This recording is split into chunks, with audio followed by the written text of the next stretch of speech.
ఋషులైనా సరే పుంసామోహన రూపాయ పుణ్యశ్లోకాయ మంగళం ఏమందన్నా ఈ అందం అనవలసిందే. అలా ఉంటాడు నా తండ్రి. కాబట్టి సింహోరస్కం మహాబాహుం పద్మపత్ర నివేక్షణం, ప్రత్యేకించి రాముడి చూపులు అలా ఉంటాయిటండి. ఆయన కానీ ఇలా ఎవరైనా చూస్తే చాలట, ఆయన్ని చూసినా ఆయన చూసినా అంతే వ్యామోహితులైపోతారు ఆయన వంక. అందుకే రామచంద్రమూర్తిని ఉపాసన చేస్తే రామచంద్రమూర్తి కూడా వాళ్ళ వంక చూస్తూనే ఉంటారు. మీ అంత మీరు ఆ అనుగ్రహాన్ని వదిలేసుకుంటేనే చెప్పలేను, కానీ ఒక్కసారి రాముడి వంక అదే ఆయన ప్రతిజ్ఞ కూడా రామాయణంలో, సహృదేవ ప్రసన్నాయ తవాస్మీత చయాచతే అభయం సర్వభూతేభ్యో దదామ్యే తద్వ్రతం మమ. ఎవరైనా ఒక్కడు నన్ను పట్టుకుంటే నేను వాళ్ళని పట్టుకుంటానన్నాడు ఆయన. భూతములలో ఎవరైనా సరే. రామాయణం రామనామం అంత గొప్పవి. రామచంద్రమూర్తి సీతాలక్ష్మణ సహితుడై కొందరు ఋషుల యొక్క ఆశ్రమాన్ని దాటారు. శరభంగ మహర్షి, సుతీక్షణుడు. ఆయన ఆశ్రమాన్ని 2 మాటలు దర్శనం చేశారు. ఒక మాట వెళ్ళి మళ్ళీ 10 సంవత్సరముల తర్వాత మళ్ళీ సుతీక్షణుని యొక్క ఆశ్రమానికి వెళ్ళారు. అలాగే అగస్త్య భ్రాత, ఆయన తక్కువ వారేం కాదు. చాలా మంది అగస్త్య భ్రాత అంటే ఏదో తగినంత ప్రాముఖ్యత లేనివారు అని అనుకుంటూ ఉంటారు. అలా రామాయణంలో ఎక్కడా ఏం లేదు. ఆయన మహానుభావుడు, చాలా గొప్ప తపస్వి. కానీ ఆయన ఇంట్లోనే అన్నగారు చాలా గొప్ప తేజస్సు కలిగినటువంటి వాడు, విశేషమైనటువంటి తపోబలం ఉన్నవాడు. కాబట్టి ఇక అన్నగారికి తమ్ముడుగా ఉండిపోయాడు తప్ప ఇంకా ఆయనకి అంటే వేరే పేరు ప్రకాశించలేదు. అది దోషం కాదు కూడా, చాలా గొప్ప విషయమే. ఒక ఇంట్లో అన్నగారు చాలా గొప్పవాడైతే ఆ అన్నగారికి తమ్ముడు అని పిలువబడడం చాలా మర్యాదతో కూడుకున్నటువంటి విషయం. తండ్రి గారికి కొడుకు అని చెప్పినా, ఫలానా మామగారికి అల్లుడు అని చెప్పినా, ఫలానా అన్నగారికి కొడుకు అని చెప్పినా దోషం ఏమీ కాదు. అది కీర్తికారకం. తన వంశంలో అటువంటి వారు ఉన్నారు అని చెప్పి, తనకి ఆత్మబంధువులలో అటువంటి వారు ఉన్నారు అని చెప్పి చాలా సంతోషించదగినటువంటి విషయాలలో అదొకటవుతుంది. కాబట్టి మీరు జాగ్రత్తగా గమనిస్తే అరణ్యకాండ ప్రారంభం దగ్గర నుంచి కూడా మీకు ఇక రావణ సంహారం వైపుకి ఋషులు అడుగులు వేయించడం మొదలు పెడతారు రాముణ్ణి. అందుకే ఒక్కొక్క ఋషి చెప్పే మాట రాబోయేటటువంటి కథకి సంబంధించినదై ఉంటుంది. శరభంగుడి దగ్గరికి వెడితే ఇంద్రుడు కనపడతాడు. ఇంద్రుడు రాక్షస సంహారం గురించే రామచంద్రమూర్తికి కావలసిన సమర్థత ఎలా ప్రకాశించాలో శరభంగ మహర్షితో మాట్లాడుతూ ఉంటాడు. రామ, నీ దర్శనం కోసమే నేను ఎదురు చూస్తున్నాను, నీ దర్శనం అయిపోయింది, నేను ఇంకా బ్రహ్మలోకానికి వెళ్ళిపోతున్నాను అని శరభంగ మహర్షి వెళ్ళిపోతాడు. సుతీక్ష్ణుడు ఆయన ఒక ఆశ్చర్యకరమైన మాట ఒకటి అంటాడు. అన్నీ చెప్పి ఆశ్రమం గురించి ఇక్కడికి అప్పుడప్పుడు లోభ పెట్టడానికి లేళ్ల యొక్క గుంపులు వస్తుంటాయి రామా, జింకలు వస్తుంటాయి అంటాడు. అంటే రాముడు అంటాడు, నాకేం వాటి గురించి పెద్ద చింత లేదు, నా చేతిలో ధనుర్బాణాలు ఉన్నాయంటాడు. నవ్వి ఊరుకుంటాడు సుతీక్షణుడు. కానీ రామాయణ కథలో రాబోయే కాలంలో ఆ లేడి, ఆ జింకయే లోభ పెట్టి రామాయణ కథని ఒక గొప్ప గతికి తిప్పింది. ఋషులు ఒక సర్గలో 2-3 సర్గల్లో ఒక ఘట్టంలో మాట్లాడారు అంటే అరణ్యకాండలో మాట్లాడిన మాటలన్నీ కూడా రామచంద్రమూర్తి యొక్క అవతార ప్రయోజనం వైపుకి అడుగులు వేయిస్తాయి. ఇవన్నీ ఒకెత్తు. అగస్త్య మహర్షి ఇచ్చినటువంటి విష్ణుచాపం ఎక్కడ రామచంద్రమూర్తి ఆశ్రమాన్ని నిర్మాణం చేసుకుని నివసిస్తే అవతార ప్రయోజనం నెరవేరుతుందో అటువంటి ప్రదేశాన్ని పంచవటి నిర్ణయం చేసి చెప్పడం ఒకెత్తు. ఇప్పుడు ఆ పంచవటి ప్రదేశానికి సీతాలక్ష్మణ సహితుడై రాముడు బయలుదేరి వెడుతున్నాడు. వెడుతుంటే ఆయనకి చెట్టు మీద ఒక చాలా పెద్ద శరీరం కలిగినటువంటి పక్షి కనపడింది. అది ఒక పక్షి అంటే పక్షులలో పెద్దదిగా చెప్పబడేటటువంటిది సాధారణంగా గ్రద్ద కాకపోతే ఒక డేగ, రాబందు, అవి తప్ప అంతకన్నా పెద్ద పెద్ద పక్షులు లోకంలో ఎక్కువగా చెట్ల మీద కనపడే ఉండవు. కానీ అసాధారణమైనటువంటి పరిమాణంతో ఉంది ఆ పక్షి. కాబట్టి రాక్షసుడు అనుకున్నాడు ఆయన. రాక్షసుడే పక్షి రూపంలో ఇక్కడ ఉన్నాడు అని, నీవు ఎవరు, ఎందుకు ఇక్కడ ఇలా పక్షి రూపంలో చెట్టు మీద ఉన్నావు అని అడిగాడు. అడిగితే ఆయన అన్నాడు, శతం పితృశకం బుద్ధ్వా పూజయామాస రాఘవ సతస్య కులమవ్యగ్రం అధ పప్రచ్ఛ నామచ. నేను జటాయువు అనబడేటటువంటి పేరున్నవాడిని. నేను మీ తండ్రి గారైనటువంటి దశరథ మహారాజు గారికి స్నేహితుడిని. ఈ మాట చెప్పగానేట రాముడు పూజించాడు. పూజించి మైత్రిని కలుపుకున్నాడు. శ్రీరామాయణాన్ని మీరు యథాతథంగా చదివితే ఇన్ బిట్వీన్ ది లెటర్స్ అంటుంటారు ఇంగ్లీష్లో. అంటే అక్కడ ఉన్నదేదో అదే మీరు చదివితే మీకు అందులో కొత్తగా ఒక ప్రయోజనం ఒనగూడుతుంది అని నేనేం భావించాను. నేను అందుకే తరచు మీతో ప్రస్తావన చేస్తూ ఉంటా. రామాయణం ఒక ధర్మశాస్త్రం. మనిషి తన జీవితాన్ని మెరుగుపరుచుకోవడానికి శ్రీరామాయణంలోంచి ఏ ముత్యాలు ఏరుకోవాలో ఆ ముత్యాలు ఏరుకోవాలి. రాముడు వెంటనే మైత్రి చేయడానికి కారణం ఒక్కటే, నేను మీ తండ్రి గారికి సఖుడను అన్నాడు జటాయువు. తండ్రి గారి స్నేహితుడు అన్న మాట వినపడగానే తండ్రిగానే భావించాడు. నా తండ్రి స్నేహితుడంటే నాకు తండ్రి వంటి వాడే. వెంటనే పూజించాడు రాముడు జటాయువుని. అది పక్షే కావచ్చు, కానీ వెంటనే పూజ చేశాడు. ఇది ఇవాళ లోకంలో లుప్తమైపోతున్నటువంటి ధర్మం. సాధారణంగా తండ్రి గారి స్నేహితులు అన్న వాళ్ళకి అంత గౌరవం ఇవ్వగలిగినటువంటి స్థితిలో అన్ని కుటుంబాల్లోనూ లేదు. తండ్రి గారంటేనే గౌరవం క్షీణించిపోతాం. ఇక తండ్రి గారి స్నేహితులంటే వాళ్ళని మనం గౌరవించేది ఏమిటనేటటువంటి స్థితి కాదు. తండ్రి యందు అసలు ఆ గౌరవం ఉంటే తండ్రి గారి స్నేహితుల్ని గౌరవించడం వస్తుంది. రాముడు తండ్రి గారి స్నేహితుల్ని గౌరవించగలిగాడు అంటే ఆయనకి తండ్రి అన్న మాట మీద ఉన్న గౌరవం అటువంటిది. కాబట్టి ఆయన నీ పుట్టి పూర్వోత్తరాలు ఏమిటి, నీ వంశం ఏమిటి, ఎందుకు నువ్వు ఇలా పక్షి రూపంలో ఇక్కడ ఉన్నావు అని అడిగాడు. శ్రీరామాయణం చాలా ఆశ్చర్యకరమైనటువంటి అమృత స్వరూపమైన ఆది కావ్యం. కేవలం నీ పేరేమిటి అంటే నా పేరు జటాయువు అని మాట చెప్పచ్చు. కానీ ఆ పక్షి రామ నువ్వు సావధానంగా విను, అసలు నేను సృష్టి పూర్వం దగ్గర నుంచి ఎందుకు ఇలా ఇవన్నీ ఉత్పత్తి జరిగాయో నా పేరేమిటో నీకు చెప్తాను అంది. మీకు శ్రీరామాయణాన్ని బాగా చదివితే అనేకమైనటువంటి అనుమానాలు తొలగిపోతాయి. మనకి కావ్యపరంగా సనాతన ధర్మపరంగా ఏ ప్రాణులు ఎలా ఉత్పత్తి జరిగాయో మీకు అర్థం అవుతుంది. జరిగితే ఈశ్వరుడు ఎంత గొప్పగా ఈ సృష్టి చేశాడు అన్నదాన్ని మీరు అవగతం చేసుకోవడానికి అదొక మంచి అవకాశం. మొట్టమొదట్లో ఈ సృష్టి యందు చతుర్ముఖ బ్రహ్మగారు కొంతమంది ప్రజాపతుల్ని సృష్టి చేశాడు. వాళ్ళందరూ బ్రహ్మగారి యొక్క మానసపుత్రులు. వాళ్ళు కర్దముడు, విక్రీతుడు, శేషుడు, సంశ్రయుడు, స్థాణువు, మరీచి, అత్రి, క్రతువు, పులశ్చుడు, అంగిరసుడు, ప్రచేతసుడు, పులహుడు, దక్షుడు, వివస్వంతుడు, కశ్యపుడు. వీళ్ళు ప్రజాపతులు. ఈ ప్రజాపతులందరినీ ఆయన ఏమన్నాడంటే, మీరు ఈ లోకంలో అనేక రకములైనటువంటి సంతానములు వృద్ధి పొందేటట్టుగా మీ మీ యొక్క తేజస్సులను వినియోగించండి అన్నాడు. ఇందులో దక్ష ప్రజాపతికి 60 మంది కుమార్తెలు. దక్ష ప్రజాపతి యొక్క 60 మంది కుమార్తెలలో 8 మంది కుమార్తెల్ని కశ్యప ప్రజాపతి వివాహం చేసుకున్నారు. ఆ 8 మంది పేర్లు అదితి, దితి, ధనువు, కాళిక, తామ్ర, క్రోధవశ, మను, అనవ. 8 భార్యలు. ఈ 8 భార్యల యందు కూడా కశ్యపుడు ఏం చెప్పాడంటే, మీరు ఉత్తమమైనటువంటి సంతానాన్ని వృద్ధి చెయ్యండి.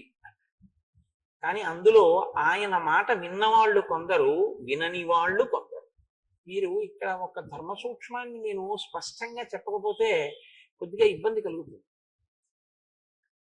భార్య యందు సంతానమును పొందడం కోసమే వివాహం చేసుకుంటారు. అసలు వివాహం చేసుకోవడానికి సంకల్పం ఏం చెప్తారంటే ప్రజాపత్యర్థం అని చెప్తారంటే ధర్మబద్ధమైనటువంటి అర్థమును పొందుట కొరకు. దేని వలన? కామమును ధర్మబద్ధం చేసి అర్థాన్ని పొందుతారు. అర్థం అంటే డబ్బు కదండి. సంతానం అర్థం ఎలా అవుతుంది అని మీరు నన్ను ప్రశ్న వేయచ్చు. కామము ధర్మబద్ధమై భార్య యందు ప్రసరిస్తే, అలా ప్రసరించినటువంటి ధర్మబద్ధమైన కామము చేత కలిగినటువంటి అర్థమునకే సంతానము, కొడుకు లేదా కూతురు. ప్రత్యేకించి కొడుకుకి ఆ అర్థం బాగా అన్వయం అవుతుంది అంటారు. ఎందుచేత అంటే తను సంధ్యావందనం చెయ్యలేని పరిస్థితి ఏర్పడినప్పుడు కొడుకు సంధ్యావందనం చేస్తాడు. తండ్రి పేరు మీద సంధ్యావందనం చేయడానికి అధికారం కొడుకు ఒక్కడికే ఉంటుంది. కాబట్టి కొడుకు ఆ సంధ్యావందనం చెయ్యొచ్చు. మంచాన పడిపోయి ఉన్న సంధ్యావందనం మానడానికి వీలు లేదు శాస్త్రంలో. మృత్యుముఖంలో ఉండి మంచంలో ఉండిపోయాడు అనుకోండి, ఏది మానకూడదు అంటే సంధ్యావందనం మాత్రం మానడానికి వీలు లేదు, చెయ్యాలి. అప్పుడు కూడా చెయ్యాలి. అందుకే చస్తుంటే సంధ్యమంత్రం అండి అని ఒక సామెత వచ్చింది. చచ్చిపోతున్నా కూడా ఆ సూర్యోదయ సూర్యాస్తమయాలు ఆయా కాలముల యందు సంధ్యావందనం చేయవలసింది. మరప్పుడు తండ్రి గారికి అసలు ప్రాణంతో ఉన్నాడు తప్ప సంధ్యావందనం చేసేటటువంటి స్థితి కాదు. మరి ఎవరిప్పుడు గట్టెక్కించాలి అంటే కొడుకు ఉండాలి అని కోరుకునేది. ఎందుకంటే 2 కారణాలకి కొడుకు ఉండాలని కోరుకుంటారు. ఈ 2 కారణాలకి కొడుకు లేకపోతే అసలు కొడుకు అన్నవాడు ఉండడం వల్ల శాస్త్రీయమైన ప్రయోజనం ఏమీ నెరవేరదు. వాడు నాన్నగారి డబ్బులు పుచ్చుకోవడానికి కొడుకు అయితే అంతకన్నా అసహ్యకరమైన విషయం లోకంలో ఇంకోటి లేదు. 2 ప్రధాన ప్రయోజనాలు ఉంటాయి. 3వ ప్రయోజనం ఒకటి ఉంటుంది. దాన్ని కోరుకోకుండా ఉండడమే మంచిది. ఎవడికి వాడు తరించే ప్రయత్నం చేయాలి కొడుకు మీద ఆధారపడిపోవడం కన్నా. మొదటి 2 ప్రయోజనాలుగా ఏం చెప్పవలసి ఉంటుందంటే, ఒకటి, తను సంధ్యావందనం చెయ్యలేని స్థితి కలిగితే, అంటే సంధ్యావందనం చేసేటటువంటి అధికారం ఉన్నవారై ఉన్నప్పుడు కొడుకు తండ్రి పేరు మీద సంధ్యావందనం చెయ్యవలసి ఉంటుంది. అలా చేస్తాడు వాడు అని కొడుకుని కనాలని కోరుకుంటారు. రెండవది దేనికి అంటే, తన ఇంట్లో ఉండేటటువంటి సింహాసనానికి అర్చన ఆగిపోకూడదు. తనతో అర్చన ఆగిపోయింది అనుకోండి, తన తర్వాత ఆ సింహాసనం ఏమవ్వాలి? ఇంకా ఆ గోత్రనామాలతో అర్చన చేసేవాళ్ళు ఎవరు లేరు, కొడుకులు లేరు. కాబట్టి ఆ సింహాసనానికి అర్చన ఆగిపోతుంది అక్కడతోటి. కాబట్టి పరంపరాగతంగా వస్తున్నటువంటి సింహాసనానికి అర్చన ఆగిపోకుండా ఉండడం కోసం కొడుకు కావాలి అని కోరుకుంటారు. 3వ ప్రయోజనం, అనుషంగిక ప్రయోజనం, దానికి పెద్ద విలువ ఇవ్వద్దు అని నేను మీతో మనవి చేయడానికి ఒక కారణం ఉంది. 3వది, ఆయన పుత్రుడై ఉంటాడు అని నమ్మాలి. ఎందుకంటే తండ్రి శరీరం పడిపోయిన తర్వాత ఆయన గయ వెళ్ళి శ్రాద్ధం పెడతాడు అని. కానీ వాడు పెడతాడు అని మీరు నమ్ము కూర్చుంటే వాడు పెట్టకపోతే,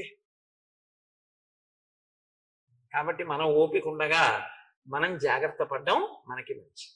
వాడు పెడితే మంచిది, పెట్టకపోయినా మనంతటా మనం జాగ్రత్త పడ్డం మంచిది.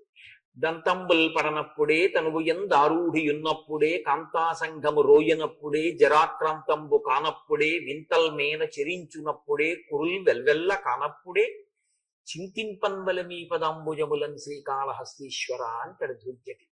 నిజంగా ధూర్జటి కాళహస్తీశ్వర శతకం లాంటి గ్రంథం అద్భుతం. ఎవరైనా ఈశ్వరుణ్ణి స్తోత్రం చేస్తారు. ధూర్జటి అలా కాదు. ఈశ్వరుడి దగ్గరికి వెళ్ళి తన బలహీనతలు చెప్పుకున్నాడు. ఈశ్వర, నన్ను ఎలా గట్టెక్కిస్తావయ్యా అన్నాడు. వివిధ సందర్భాలలో మనిషికి ఉండేటటువంటి బలహీనతలు ఈశ్వరుడి దగ్గరికి వెళ్ళి చెప్పడం మీరెవరి విషయంలో చూడరు. ఈశ్వరుడి దగ్గర కూడా తను చాలా పవిత్రుడిలా నటిస్తాడంతే తప్పు చేసి. ధూర్జటి అలా కాదు. ఈశ్వరుడి దగ్గరికి వెళ్ళి తన తప్పు చెప్పుకున్నాడు. ఎంత గొప్పగా చెప్పుకున్నాడంటే, వేశ్యల యొక్క సుఖాన్ని అనుభవించి అనుభవించి వాళ్ళు గిల్లితే ఈ శరీరం అంతా కాయలు కాసింది ఈశ్వర. అయినా నాకు ఇంకా కామం తీరలేదు. ఈ కామం తీరేటట్టుగా నువ్వు నన్ను అనుగ్రహించవా అన్నాడు. తమ కంబొప్ప పరాంగనాజనుల పరద్రవ్యంబులను మృత్యులింగ మహోద్యోగము చేయునెం మనము, దానిం పట్టి వైరాగ్య పాశంబులం చుట్టి బిగించి నీ చరణ స్తంభంబులను కట్టివైచి ముదంబెన్నడు కల్గజేయ కదవో శ్రీకాళహస్తీశ్వర అంటే. ఏమి పద్యాలో, ఒక్కొక్క పద్యం అమృత భాండం నిజంగా. అందులో నాకైతే చాలా గొప్పగా అనిపించేది ఏమిటంటే, ఆయనకి ఎంత తత్వం అర్థమైందో కానీ నిజంగా, ఆలంచును వెడకట్టి దానికి అపత్య శ్రేణి కల్పించి బాలవ్రాతము నిచ్చిపుచ్చుకొని సంబంధంబు కావించి అంటాడు. ఈశ్వర, నన్ను ఇలా కట్టేశావయ్యా, ఎంత చమత్కారంగా కట్టావంటే. సరే, ఇప్పుడు మళ్ళీ కాళహస్తీశ్వర శతకంలోకి లోపలికి ఎందుకు కానండి. కాబట్టి ఇప్పుడు కొడుకులు ఉండాలి అని కోరుకోవలసినటువంటి అవసరం ఎందుకు కలుగుతుంది అని మీకు నేను చెప్పాను. అయితే ప్రజాపత్యర్థం అని కదా అడుగుతాం, బిడ్డల కొరకు కదా. కామాన్ని ధర్మబద్ధం చేసి అర్థంగా సంతానాన్ని పొందుతాం. ఎందుకంటే వాడు ఇదిగో ఈ ఉద్ధరణ చేస్తాడు అని. కానీ వాడలా చేయకపోతే అది వేరు విషయం. కానీ సత్పుత్రుడన్నవాడు కలగడానికి శాస్త్రంలో ఒక మర్యాద ఉంది. ఎట్టి పరిస్థితులలోనూ కూడా సాయంకాలపు అసుర సంధ్య వేళలో భార్యా సంగమం చేయకూడదు, పరమ నిషిద్ధం. ఎందుచేతనంటే సాయంకాలపు అసుర సంధ్య వేళలో భార్యా సంగమం చేయడం వల్ల కాని బిడ్డలు పుడితే వాడు ఆ వంశంలో పైన పరమపుణ్యాత్ములై అశ్వమేధాది యాగములు చేసిన వాళ్ళు కూడా తలకిందులుగా నేల మీద పడిపోయేటంతటి దురాత్ముడవుతాడు. వాడు లోక కంటకుడవుతాడు, లోకాన్నంతటిని బాధ పెట్టేవాడు అవుతాడు. శాస్త్రం అలాగే మాట్లాడుతుంది. భాగవతంలో హిరణ్యకశిపులు పుట్టడానికి కారణం ఇదే చెప్తారు కశ్యప ప్రజాపతి దితి విషయంలో. అసుర సంధ్య వేళ సంగమించినటువంటి కారణం చేతనే ఆ విశ్వవసో బ్రహ్మకి ఆ తర్వాత కైకసికి వాళ్ళిద్దరికీ కలిపి దారుణమైన సంతానం కలిగారు. కైకసి రాకూడని సమయంలో వచ్చింది విశ్వవసో బ్రహ్మ దగ్గరికి. వచ్చి బొటన వేలిని నేల మీద రాస్తూ నిలబడింది. నిలబడితే ఆయన త్రికాలజ్ఞుడు మహానుభావుడు విశ్వవసో బ్రహ్మ. నువ్వు ఎందుకు వచ్చావు అని అడిగాడు. నేను కొంత చెప్పగలను, అంతకన్నా ఆడదాన్ని మనసు విప్పి ఏం చెప్పగలను, నీ వలన కుబేరుడు జన్మించాడు, అంతటి తేజోమూర్తులైన బిడ్డల కొరకు నీ వద్దకు వచ్చాను, నీ తేజస్సు చేత నాకు అటువంటి బిడ్డలు కావాలని. ఆయన అన్నాడు, నువ్వు రాకూడని వేళలో వచ్చావు, అందుకే నీకు పుట్టేటటువంటి వాళ్ళు లోకకంటకులైన సంతానమే కలుగుతారు. అందుకని మొదట పుట్టినటువంటి రావణాసురుడు అటువంటి వాడే, రెండవ పర్యాయం పుట్టినటువంటి కుంభకర్ణుడు అటువంటి వాడే, మూడవదిగా జన్మించినటువంటి శూర్పణఖ అటువంటిదే. అప్పటికి వేళ దాటి చీకటి పడింది కాబట్టి నాలుగవ వాడు మాత్రం విభీషణుడు ధర్మాత్ముడు జన్మించాడు. కాబట్టి భార్య అన్నంత మాత్రం చేత ఉత్తమ సంతానం పొందుతుంది అని చెప్పడం కుదరదు. ఎందుకనంటే సంగమ సమయం కూడా చాలా ప్రాధాన్యాన్ని సంతరించుకుంటుంది శాస్త్రంలో. భార్య యందు నిక్షేపించకూడనటువంటి సమయంలో తేజస్సుని నిక్షేపిస్తే వాడు లోకకంటకుడు అయిపోతాడు. ఎందుకంటే అది ఉగ్రవేళ అంటారు. అందులో ఆయన చెప్తాడు కూడా కశ్యప ప్రజాపతి, ఈ ఉగ్రవేళ రమించుట ఒప్పు కాదు అంటాడు. అయినా సరే ఆవిడ విందది వేరు విషయం అనుకోండి. భాగవతంలో హిరణ్యకశిపులు మొదలైన వారి జనన వృత్తాంతంలో చెప్తారు ఆ విషయాన్ని. కాబట్టి కొందరు భార్యలు విన్నారు ఆయన మాట, కొందరు భార్యలు ఆయన మాట వినలేదు. మరి కశ్యపుడు ఎందుకు పట్టించుకోడు అంటే, కశ్యపుడు బ్రహ్మతేజస్సు కలిగిన వాడు, ఆయన మహానుభావుడు ప్రజాపతి, ఆయన కర్తవ్యాన్ని ఆయన నిర్వహిస్తాడు. చెప్తాడు ఒకసారి, వినలేదనుకోండి మీ కర్మ అనుభవించండి అని చెప్తాడు. కాబట్టి కశ్యప ప్రజాపతి తేజస్సుకే పుడతారు యనమండుగురికి పిల్లలు, కానీ యనమండుగురి పిల్లలు ఒక్కలా ఉండరు. అది కారణం. ఇది ఈ రహస్యాన్ని పట్టుకోవాలి. శ్రీరామాయణంలో జటాయువు మాట్లాడాడంటే అనవసరంగా మాట్లాడలేదు, అందులో చాలా పెద్ద ధర్మ సూక్ష్మాన్ని బిగించాడు. అందరూ దక్ష ప్రజాపతి కుమార్తెలైన యనమండుగురు కశ్యప ప్రజాపతి భార్యలు, అందరి సంతానము ఒకలాంటి వాళ్ళు కలగలేదు. మొదటి భార్య అదితి. మొదటి భార్య అన్నమాట ఎందుకు వాడాలి? యనమండుగురులో ఒకటి అదితి. అదితికి 12 ఆదిత్యులు అంటే ద్వాదశాదిత్యులు ఆమె బిడ్డలు, యనమండుగురు వసువులు ఆమె బిడ్డలు, 11 రుద్రులు ఏకాదశ రుద్రులు ఆమె బిడ్డలు, 2 అశ్వినులు అశ్వినీ దేవత. ధనువుకి హయగ్రీవుడు జన్మించాడు, కాళికకి నరకుడు కాలకుడు అనబడేటటువంటి 2 జన్మించారు, తామ్ర అనబడేటటువంటి ఆవిడికి 5 ఆడపిల్లలు పుట్టారు. క్రౌంచి, భాసి, స్వేని, ధృతరాష్ట్రి, శుకి. క్రోధవశ ఈవిడికి ఆ క్రోధవశ అనబడేటటువంటి తల్లికి 10 మంది కూతుళ్ళు పుట్టారు. మను అనబడేటటువంటి ఆవిడికి మనుష్య జాతి అంతా ఆవిడికే జన్మించారు. అందుకే మనందరం కూడా ఎవరి సంతానం అంటే, మనందరం కూడా కశ్యప ప్రజాపతి యొక్క సంతానంలోకి వస్తాం. మనుష్యులందరూ కశ్యప ప్రజాపతి యొక్క భార్య యందు ఉత్పాదింపబడ్డారు. అనలా ఈవిడికి ఫలవృక్షములన్నీ కూడా ఆవిడ యొక్క సంతానంగానే జన్మించాయి. ఇందులో మళ్ళీ చిత్రం ఏమిటంటే, తామ్రకి జన్మించినటువంటి 5 ఆడపిల్లల క్రౌంచి, భాసి, స్వేని, ధృతరాష్ట్రి, శుకి అనబడే వాళ్ళల్లో క్రౌంచికి గుడ్లగూబలు పుట్టాయి, భాసికి భాసపక్షులు పుట్టాయి, శ్వేనికి డేగలు గ్రద్దలు పుట్టాయి, ధృతరాష్ట్రికి హంసలు పుట్టాయి. శుకికి నత అన్న కూతురు, నతకి వినత అన్న కూతురు, వినతకి గరుడు అరుణుడు అని ఇద్దరు కొడుకులు. అరుణుడికి సంపాతి జటాయు ఇద్దరు బిడ్డలు. అందులో నేను సంపాతి తమ్ముడు జటాయు. ఇందులో మళ్ళీ చిత్రం ఏమిటంటే ఈ వచ్చినటువంటి వాళ్ళల్లో క్రోధవశ అనబడేటటువంటి ఆవిడికి, కశ్యప ప్రజాపతి భార్యలలో క్రోధవశకి 10 మంది కుమార్తెలు జన్మించారు. వాళ్ళు ఆ కుమార్తెల పేర్లు మృగి, మృగమంద, హరి, భద్రమద, మాతంగి, శార్దూలి, శ్వేత, సురభి, సురస, కద్రువ. మళ్ళీ ఈ 10 మంది కూతుళ్ళకి మృగికి లేళ్లు పుట్టాయి. మృగమందకి ఎలుకుబంట్లు, చమరం మృగాలు, శృమరములు పుట్టాయి. ఇందులో ఈ చమరం మృగము అంటేనే దానికే చామరము అని మనం ఒకటి ఈశ్వరుడి సేవలో వేస్తూ ఉంటాం. దాని వెంట్రుకలతో చేస్తారు. వెంట్రుక దూష్యము, దోషభూయిష్టము. వెంట్రుక అనబడేటటువంటిది పెద్దలకు ఎప్పుడైనా మీరు దేవతార్చన చేసేటప్పుడు వెంట్రుక వస్తే వెంటనే వదిలేస్తారు. అక్కడ పూజ చేసేటప్పుడు వెంట్రుక వస్తే మళ్ళీ స్నానం చేసి వచ్చి పూజ చేయాలి. వెంట్రుక అంత దోషభూయిష్టం. సరే, నేను దాని గురించి అంత పెద్ద ఎక్కువ ఇప్పుడు ఉపన్యాసం చెప్పదలుచుకోలేదు అనుకోండి.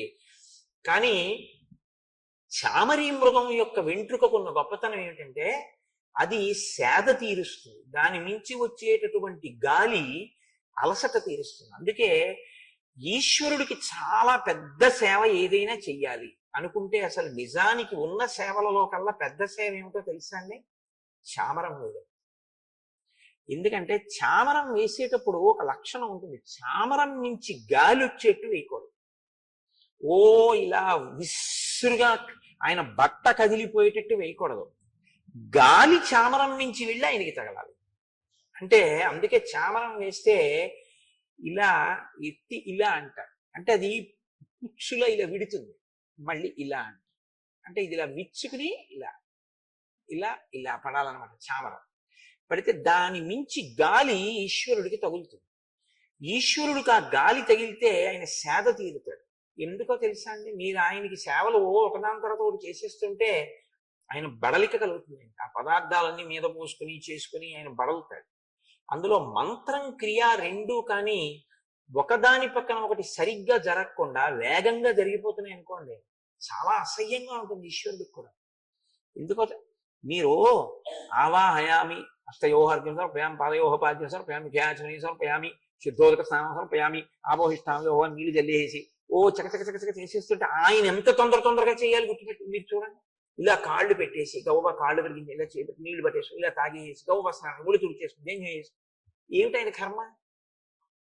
అసహ్యించుకుంటాడే. ఎందుకు ఆ పూజలు? అందుకే 3 ఏకం అవ్వాలని చెప్తారు పూజలో.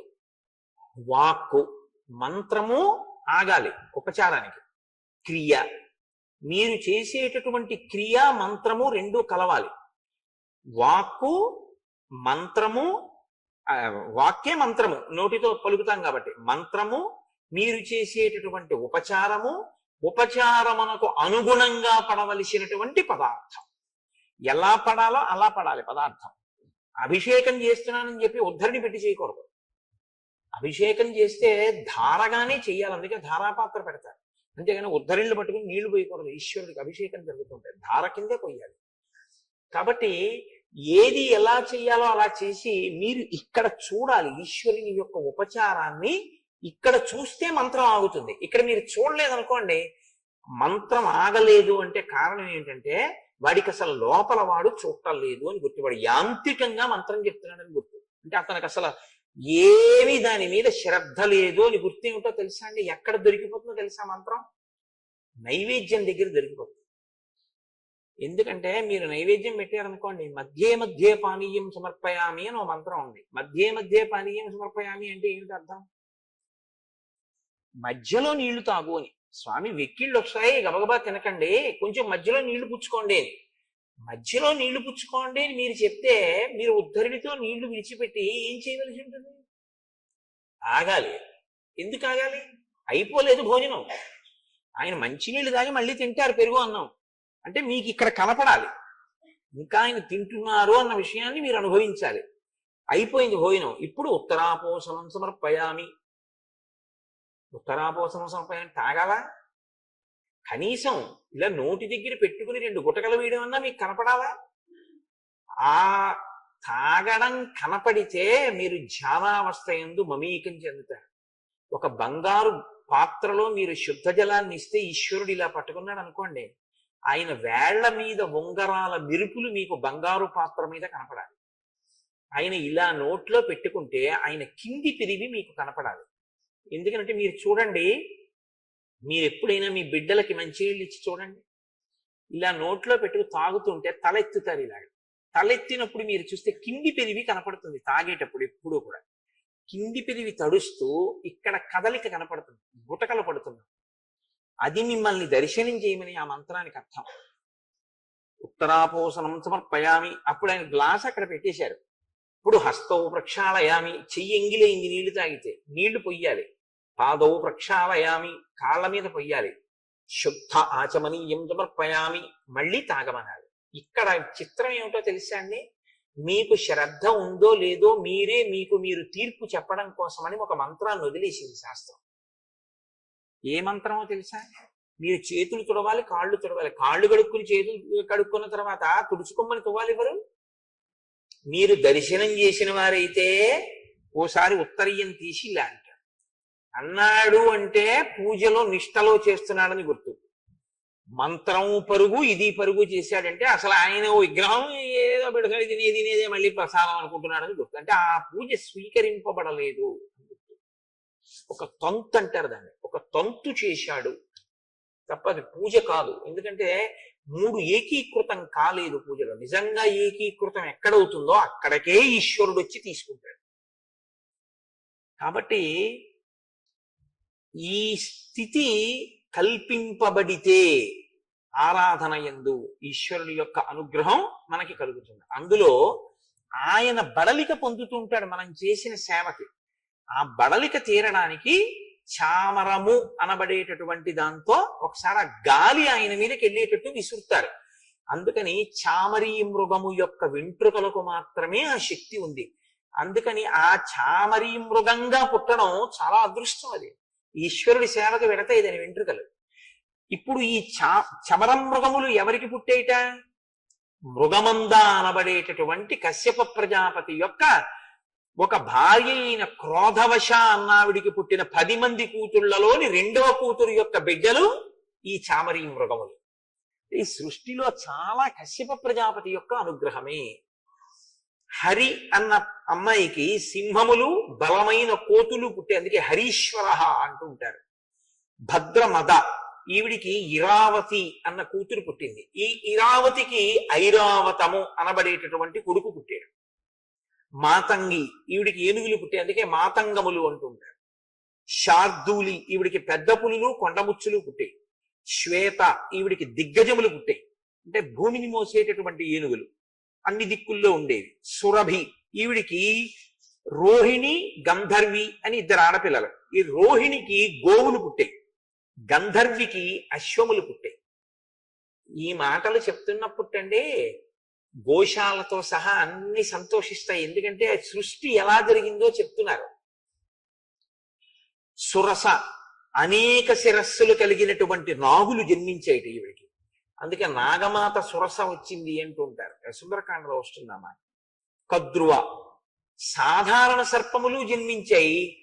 ఆ వాటితో పాటు 1000 పడగలు కలిగినటువంటి ఆదిశేషుడు కూడా ఆమెకి జన్మించాడు. ఆయన భూమిని మోస్తుంటాడు. రామా, ఇది సృష్టి క్రమం, ఇలా పుట్టే ఇవన్నీ. అందులో మేము అరుణుని యొక్క కుమారులం, సంపాతి జటాయువు. సంపాతి నా అన్నగారు, జటాయువు నేను తమ్ముణ్ణి. నేను మీ నాన్నగారు అయినటువంటి దశరథ మహారాజు గారి యొక్క స్నేహితుణ్ణి. నేను ఎందుకు ఇప్పుడు నీ దగ్గరికి వచ్చానో తెలుసా? నువ్వు దండకారణ్యంలోకి ప్రవేశించావు.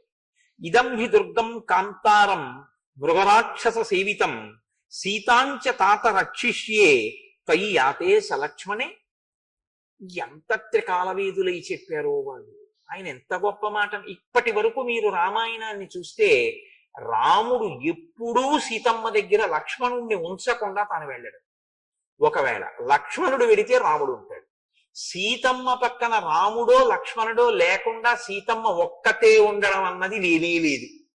కానీ ఆయన అంటున్నాడు జటాయువు, నీవు లక్ష్మణ సహితుడవై వెళ్ళిపోవలసిన పరిస్థితి వస్తే సీతమ్మని నేను కాపాడతాను. వచ్చేస్తుంది అరణ్యకాండలోనే, ఒక రోజు 2 రోజులు వచ్చేస్తుంది ఈ సందర్భం. ప్రతి వాళ్ళు ఒక రాబోయే సందర్భాన్ని చెప్పేస్తున్నారు. కాబట్టి ఇప్పుడు రామసేవ యందు తరించడానికి వస్తున్నాడు జటాయువు. నా స్నేహితుడికి ఇంత గొప్ప కొడుకు పుట్టాడు. ఆయన కోరుకున్నది ఏమిటో తెలుసా అండి? దీన్ని బట్టి రాముడి చేతుల మీదుగా నా అంత్యేష్టి సంస్కారం జరగాలి. రాముడు కృష్ణుడు కూడా ఈ లోకానికి ఒక గొప్ప ధర్మాన్ని ఉపదేశించారు. మీరు జాగ్రత్తగా చూస్తే అనాథ ప్రేత సంస్కారం చేశారు వాళ్ళు. రాముడు జటాయువుకి సమంత్రకంగా దహనక్రియ చేశారు. అలాగే కృష్ణ పరమాత్మ కూడా చేశారు భాగవతంలో. కాబట్టి రామకృష్ణులు ఇద్దరూ కూడా అనాథ ప్రేత సంస్కారం అన్నది ఎంత గొప్పదో, మనం చెయ్యవలసినటువంటి చాలా గొప్ప ధర్మాల్లో అది ఎంత గొప్పదో మనకి చూపించారు. కాబట్టి రామ, నేను పెద్దవాడిని అయిపోయాను, ఎలాగో వెళ్ళిపోతాను, వెళ్ళిపోయింది ఏదో నీ సేవలో వెళ్ళిపోతాను. వెళ్ళిపోయి రామాయణాన్ని రావణుడు సీతాపహరణం చేస్తే ఈ వార్తని చెప్పేటటువంటి ఏకైక సాక్షిగా మిగిలి నీ సేవలో నేను మరణిస్తాను, నీ వలన అంత్యేష్టి సంస్కారాన్ని పొందుతాను అని జటాయువు సంకల్పం చేసుకున్నాడు. లేకపోతే ఈ మాట ఎందుకు వస్తుంది నోటి వెంట? నీవు లక్ష్మణ సహితుడవై వెళ్ళిపోతే నేను సీతమ్మని కాపాడతాను, కాబట్టి నేను కూడా మీతో ఉంటాను అంటే సతత్ర సీతాం పరిదాయ మైథిలీం సహైవ తేనాతి బలేన పక్షిణ జగామతాం పంచవటీం సలక్ష్మణో రిపూంది దక్షన్ శలభా నివానవః. శ్రీరాముడు పంచవటికి వెళ్ళి సీతమ్మ తల్లి యొక్క రక్షణ బాధ్యతని జటాయువు యందు పెట్టేట. ఓ జటాయు పక్షి, నీవు సీతమ్మ తల్లి యొక్క రక్షణ ఏమరపాటు లేకుండా జాగ్రత్తగా చూస్తుండు అని మహర్షి అంటారు. రిపూందిదక్షన్ శలభా నివానలహ. ఇంకా అగ్నిహోత్రంలోకి వచ్చి మిడతలు ఎలా పడిపోతాయో అలా రాక్షసులు తెగటారిపోయేటటువంటి సమయం ఆసన్నమై రాముడు అక్కడ ఉన్నటువంటి ఆ పర్ణశాలని, ఆ ఆశ్రమ ప్రాంతాన్ని, పంచవటి ప్రాంతాన్ని చేరుకున్నాడు అంటారు. ఇప్పుడు ఋతువు మారింది, అక్కడ పర్ణశాల నిర్మాణం చేసుకోవాలి. ఆ పర్ణశాల నిర్మాణం చేసుకోవలసినటువంటి పంచవటి ప్రాంతాన్ని చేరి రాముడు అంటాడు, ఒక ప్రాంతాన్ని చూడగానే అది అసలు నివాసయోగ్యమైనటువంటి ప్రదేశం ఎలా ఉండాలో చెప్తాడు రాముడు. అసలు రామాయణంలో ఉండని ధర్మ సూక్ష్మం ఉండదండి. ఆయన అంటాడు, ఇక్కడ సర్పములు ఎక్కువగా తిరుగుతున్నాయి, మృగములు ఎక్కువగా తిరుగుతున్నాయి, రెండూ ప్రమాదకరమే. కాబట్టి ఇప్పుడు నలుచదరముగా ఉన్నటువంటి స్థలం మనకి కావాలి. నలుచదరంగా ఉన్న స్థలం మీద నువ్వు కట్టేటటువంటి పర్ణశాల లక్ష్మణ విశాలంగా ఉన్నది మనం కట్టుకోవాలి. ఎందుకో తెలుసా? విశాలంగా ఉంటే తప్ప రమతే యత్ర వైదేహి తమహం చైవ లక్ష్మణ తదృశో దృశ్యతాం దేశ సన్నికృష్ట జలాశయ. సీతమ్మ తల్లి ఆ పర్ణశాలలోనే తిరగాలి. ఆవిడ తిరగడానికి సరిపోవాలి ఆ పర్ణశాల, ఆవిడికి సౌకర్యంగా ఉండాలి. నేను తిరగాలి, నాకు సౌకర్యంగా ఉండాలి. నువ్వు తిరగాలి, నీకు సౌకర్యంగా ఉండాలి. వీటితో పాటు అగ్నిహోత్రం చేసుకునేటటువంటి అగ్నిశాలలు ఉండాలి. వేది అంటే దేవతార్చన చేయడానికి పెట్టుకోవలసినటువంటి వేదికా నిర్మాణం ఉండాలి. ఇల్లు కట్టుకోవడానికి స్థలం బాగుంది కదా అనుకుంటే నీళ్లు తెచ్చుకోవడానికి చాలా ఇబ్బంది కలిగే చోట ఇల్లు కట్టుకోకూడదు. ఎంత పెద్ద మాట అన్నాడో చూడండి. ఇల్లు కట్టుకుని మంచినీళ్లు మాత్రం రోజు ఎక్కడికో 5 కిలోమీటర్లు వెళ్ళి ఓ డబ్బాతో నీళ్లు తెచ్చుకోవలసినటువంటి స్థితి ఉందనుకోండి, ఆ ఇల్లు ఎంత బాగుండనివ్వండి, ఆ ఇంట్లో సుఖం ఉండదు. ఎందుకంటే తాగే నీరు దొరకకపోతే, స్నానం చేయడానికి నీళ్లు లేకపోతే ఇంకా ధర్మం ఏం నిలబడుతుందండి? సంధ్యావందనం ఎలా చేస్తారు మీరు? అర్ఘ్యం ఎలా ఇస్తారు? నేను మీతో ఒకసారి ప్రస్తావన చేశాను, ఈ నీటి యొక్క ఆ సౌకర్యం ఎందుకు ఉండాలని అంటుంటారు అన్న దాని గురించి. ఆ తిరుక్కురల్లో తమిళ కవి కూడా ఇదే ప్రతిపాదన చేస్తుంటారు ఆ నీటి గురించి. కాబట్టి రమతే యత్ర వైదేహి త్వమహం చైవ లక్ష్మణ తాదృశో దృశ్యతాం దేశ సన్నికృష్ట జలాశయ. నీళ్లు ఉండాలి. ఇంటి ముందు మామిడి చెట్టు, పనస చెట్టు, పున్నాగ చెట్టు, ఇటువంటి దేవతా వృక్షములు కొన్ని ఉండాలి. ఇంటి ముందు ఉండవలసినటువంటి చెట్లు కొన్ని ఉంటాయి, వాటిని దేవతా వృక్షములు అంటారు. వాటికి స్థల నిర్ణయం లేదు, అవి ఇక్కడ ఉండొచ్చా ఇక్కడ ఉండకూడదా అని లేదు, అవి దేవతా వృక్షములు, ఎక్కడైనా ఉండొచ్చు ఇంట్లో. అటువంటి చెట్లు ఉండాలన్నాడు. ఎందుకని? ఓ పుణ్యాహవాచనం చేసుకోవాలనుకోండి, మామిడి కొమ్మ కావాలి. ఇంట్లో ఓ శుభకార్యం అన్నారనుకోండి, ఓ మామిడి మంట కట్టుకోవాలి. ఓ వరలక్ష్మీ వ్రతం అనుకోండి, ఓ మామిడి తోరణం కట్టుకోవాలి. లేకపోతే ఓ మహాశివరాత్రి వచ్చింది అనుకోండి, గడపకో మామిడి తోరణం కట్టుకోవాలి. పై గడపని లక్ష్మీ కమ్మి అంటారు. లక్ష్మీ కమ్మి అంటే ఇంట్లో ఉన్నటువంటి యజమాని యొక్క వైభవం ఎవరు నిర్ణయం చేస్తారంటే భార్య నిర్ణయం చేస్తుంది. ఇంటి రాజద్వారపు పై కమ్మి నిర్ణయం చేస్తుంది. కింది కమ్మికి పసుపు రాస్తాం కానీ తోరణం దేనికి కడతాం? పై కమ్మికే. ఇంట్లో శుభమని గుర్తు ఏమిటంటే పై కమ్మికి కట్టేటటువంటి తోరణం. అందుకే పై కమ్మి అలంకృతమై ఉండాలి ఎప్పుడు ఇంటికి. అది ఎప్పుడు తోరణంతోటో, ఒక పూలదండతోటో, ఒక భగవన్మూర్తితోటో ఉండాలి. రాజద్వారం ఎప్పుడు దాని కింద నుంచి వెళ్ళేటట్లుగా ఉండాలి ఎవరైనా లోపలికి వచ్చేవాళ్ళు. కాబట్టి లక్ష్మణ, మనకి ఈ సౌకర్యాలన్నీ ఉండేటట్టుగా చూడు, అటువంటి చోట ఇల్లు కట్టు అంటే లక్ష్మణుడు అన్నాడు, అయ్య బాబు ఇదేంటి, ఇవన్నీ ఎక్కడ చూడను, ఇవన్నీ ఎక్కడ కట్టను రామా, ఇదేమిటి ఇది అనలేదు. ఆయన అన్నాడు, పరవానస్మి కాకుత్స త్వయివర్ష శతం స్థితే స్వయంతు రుచిరే దేశే క్రియతామితి మామ్మద. రామ, మీరు 100 సంవత్సరములు కూడా సంతోషంగా అలాగే ఉండి నా చేత సేవలు అందుకోవాలి. నేనుగా ఇల్లు కట్టడం ఏమిటి? నేను ఎప్పుడూ నీ సేవకుడను. నీకు నచ్చిన ప్రదేశాన్ని చూపించి ఇలా కట్టు అని నువ్వు చెప్తే నీ సంకల్పము ఆ ఇల్లుగా వస్తుంది. ఇది నాకైతే అనిపిస్తుంది ఈ శ్లోకం గురించి. నేను ఒకనకొకప్పుడు ఇల్లు కట్టుకుని గృహప్రవేశం చేస్తే ఈ శ్లోకమే వేసుకున్నాను కూడా శుభలేఖ మీద. మనం ఇల్లు కట్టుకుంటున్నాం అంటాం. ఈశ్వర, నువ్వు నాకు ఈ స్థలాన్ని చూపించి ఒక ఇల్లు అనేటటువంటిది ఇక్కడ కట్టించి సంకల్పంలో స్వగృహే అని చెప్పుకునేటటువంటి అదృష్టాన్ని నాకు కల్పిస్తున్నావు. కానీ ఈ స్థలము, ఈ ఇల్లు నీవైనవి సేవకుడనైన నా చేత కట్టించి వీడు కట్టాడన్న కీర్తిని నాకు ఇప్పిస్తున్నావు. ఇది ఎంత గొప్ప మాట చూడండి. నిజంగా లక్ష్మణుడి యొక్క భక్తి మీకు అక్కడ కనపడుతుంది. అందుకనే ఆయన లక్ష్మణుడు అయ్యాడు. అంటే ఇలా కట్టు గదులు, ఇలా కట్టు పర్ణశాల.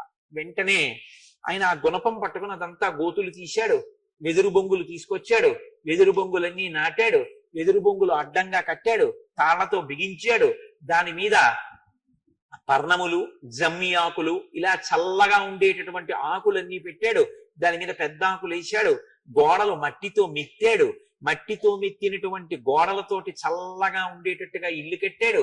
ఎందుకంటే భూమిని కాల్చి కట్టుకోవడం అన్నది మనకి ఏ సనాతన ధర్మంలో లేదు.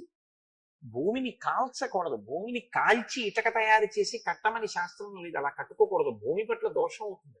అందుకే పూర్వం ఇళ్ళన్నీ మట్టితో అలుక్కోవడం, దాని మీద పేడతో అలుక్కోవడం, చక్కగా ముగ్గులు పెట్టుకోవడం, అలా ఉండేవి పూర్వం. ఇప్పుడు అసలు చూద్దామన్నా ఎక్కడా కనపడలేదు. అంతవరకు ఎందుకు, తపస్సు చేసేవాళ్ళు కూడా అలాంటి ఇళ్లలో ఉండట్లేదు. అటువంటి పర్ణశాల మీకు తపస్సు చేసేవాళ్ళు కూడా ఉంటున్నారా అంటే తపస్సు చేసేవాళ్ళు అలా ఉండేటటువంటి ప్రదేశాలు కూడా కనపడడం తక్కువ. శృంగేరిలో ఒకప్పుడు మహానుభావులు తపస్సు చేయడం కోసమని తుంగా నదిని దాటి అవతల వైపుకి వెళ్ళిపి అటువంటి పర్ణశాలలు కట్టుకుని అందులో తపస్సు చేశారు. కంచికామకోటి పీఠాధిపతులు చంద్రశేఖరేంద్ర సరస్వతి స్వామి ఎప్పుడు ఎక్కడ ఉన్నా ఇలాగే తాటాకులతోటే ఒక ఆచ్ఛాదన వేయించుకుని మట్టితో ఉన్న ప్రదేశంలోనే ఆయన ఉండి తపస్సు చేసేవారు, మౌనంలో ఉండి. మహాత్ములు ఉన్నారు, లేరని నేను అంటలేదు, ఇప్పటికీ ఉన్నారు. పెద్దలు మహానుభావులు అనుష్ఠించేటటువంటి వారు ఉన్నారు. కాబట్టి ఇప్పుడు ఆ పర్ణశాల నిర్మాణం పూర్తయిన తర్వాత ఆయన పరిగెత్తుకుంటూ గబగబా ఆ గోదావరి నది ఒడ్డుకు వెళ్ళి అక్కడి నుంచి పువ్వులు మొదలైనటువంటివన్నీ పట్టుకొచ్చాడు. సమీకృత తలాం రమ్యాం చకార లఘువిక్రమ నివాసం రాఘవస్యార్థే ప్రేక్షణీయమనుత్తమం. రాఘవుని కొరకు కట్టాడు ఆ ఇల్లు. తను రాఘవుడి సేవ కొరకు అక్కడ ఉన్నాడు. ఆ ఇల్లు తన కొరకు కాదు. పూర్తి చేసి సగత్వా లక్ష్మణ శ్రీమాన్ నదీం గోదావరీం తదా స్నాత్వా పద్మాని చాదాయ సఫల పునరాగత. గోదావరిలో స్నానం చేసి పువ్వులు మొదలైనవన్నీ పట్టుకొచ్చి వాస్తు పూజ చేస్తాడు. మొన్న అన్నాడుగా, ఎవరైతే చిరకాలము ఉండాలనుకుంటున్నారో, ఆయురారోగ్యములు కలగాలి అనుకుంటున్నారో అటువంటి వారు వాస్తు పూజ చెయ్యకుండా గృహప్రవేశం చెయ్యకూడదు. కాబట్టి వాస్తు పూజ చేస్తాను ఏంటి, అలా చేస్తే చిరజీవిన అన్నాడు కదా అయోధ్యకాండలో, చాలా కాలం బ్రతికుంటారు ఆ ఇంట్లోకి వెళ్ళిన వాళ్ళని. కాబట్టి తత పుష్పబలిం కృత్వా శాంతించ యథావిధి దర్శయామాస రామాయ తదాశ్రమ పదం కృతం.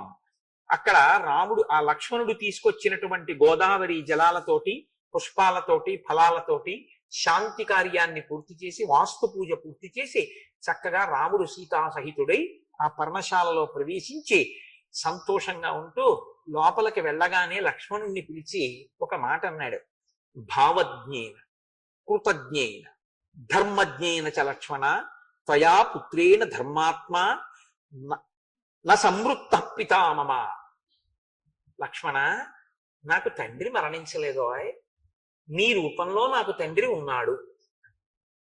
తండ్రి కొడుకు గురించి ఆలోచించేది ఎప్పుడు ఎలా ఉంటుందంటే, నా కొడుక్కో ఇల్లు ఉండాలి, నా కొడుకు వృద్ధిలోకి రావాలి, నా కొడుకు ఒక మంచి అనురూపయ్యి అనువర్తించేటటువంటి ఒక భార్య ఉండాలి, నా కొడుకు వృద్ధిలోకి రావాలి, వాడి ద్రవ్యం వాడు బాగా ఉంచుకోవాలి, నేను వాడికి ఇంకా ఏమి ఇవ్వగలను, నేను వాడికి ఏం ఉపకారం చేయగలను. తండ్రి ఆలోచన అలా ఉంటుంది. కొడుక్కి ఏవి కల్పించగలను సుఖస్థానములను చూస్తూ ఉంటాడు. నేను నీకేం చేశాను పెద్ద కొడుకుని? అన్నగారు తండ్రి లేకపోతే అన్నగారు, అన్నగారే తండ్రి. నేనేం చేశాను లక్ష్మణ నీకు? నే చేసింది ఏమీ లేదు. నువ్వో 14 ఏళ్లు వదిన కట్టుకోవడానికి కావలసినటువంటి బట్టలు నగలు కూడా కావిళ్లలో వేసుకుని మోసుకురావడమే కాకుండా, నేను ఇలా ఇల్లుంటే బాగుంటుంది అంటే నువ్వు ఒక్కడవే ఇంత గొప్ప పర్ణశాల నిర్మించావు. కాబట్టి భావజ్ఞేన, నేను ఒక్క మాట చెప్తే నా భావం ఎరిగి చేస్తావు. ఇది ఇలా ఇలా ఉండాలి, ఇది ఇలా ఉండాలి, రేపు ఇలా క్రతువు జరగాలి అంటే మా గోపాలకృష్ణ గారు తెల్లవారేటప్పటికి అలా చేసేస్తారు అయ్యప్ప స్వాముళ్ళు. భావజ్ఞేన, భావం ఎరిగి చేయడం. కృతజ్ఞేన, కార్యం తెలిసి చేయడం. మీరు ఇది బాగా పట్టుకోవాలి. భావం తెలిసి చేయడం వేరు, కార్యం తెలిసి చేయడం వేరు. కార్యం తెలిసి చేయడం, భావం తెలిసి చేయడం అన్న మాటలు రెండింటికి అర్థం ఏమిటో తెలుసా అండి? మాకు ఒక ఆఫీసర్ గారు ఉండేవారు, ఆయన చమత్కారమైన మాట అనేవాడు. You break the rule and justify it అనేవాడు. Don't say you have committed this wrong because you have to follow the rule. If necessary you break the rule and justify it. I'm here to ratify it అనేవాడు. ఎంత పెద్ద మాట అనిపించేది నాకు. రామాయణ హృదయం అది. Rule అలా ఉంది కదండి, అందుకని నేనేం చేయలేకపోయాను, ఇలాగే చేశానని చెప్పకు. సంస్థకి లాభం కల్పించడం కోసం రూల్ని బద్దలగొట్టి అవసరమైతే నువ్వు ఆ నియమాన్ని అతిక్రమించి సంస్థకి నువ్వు ఉపకారం చేయి, నువ్వు చేసిన పనిని ఆమోదించాను అని రాయడానికి నేనున్నాననేవాడు. భావజ్ఞేన కృతజ్ఞేన, నా భావం తెలిసి చేయడం. నేను ఇక్కడ పెట్టండి అన్నాను అనుకోండి, ఏదో ఇక్కడ పెడితే గురువుగారు ఇలా అన్నారు కానీ ఇక్కడ పెడితే ఇబ్బంది వస్తుంది, కాబట్టి గురువుగారు ఇక్కడ పెట్టడం కన్నా ఇక్కడ పెడితే బాగుంటుందేమో, ఇలా పెడదామా గురువుగారు, మీరు ఆలోచించండి అని గురువు గారు నొచ్చుకోకుండా అందంగా అడగగలిగినటువంటి ప్రజ్ఞ. భావజ్ఞేన కృతజ్ఞేన ధర్మజ్ఞేన. ఎందుకు అలా చేయాలి?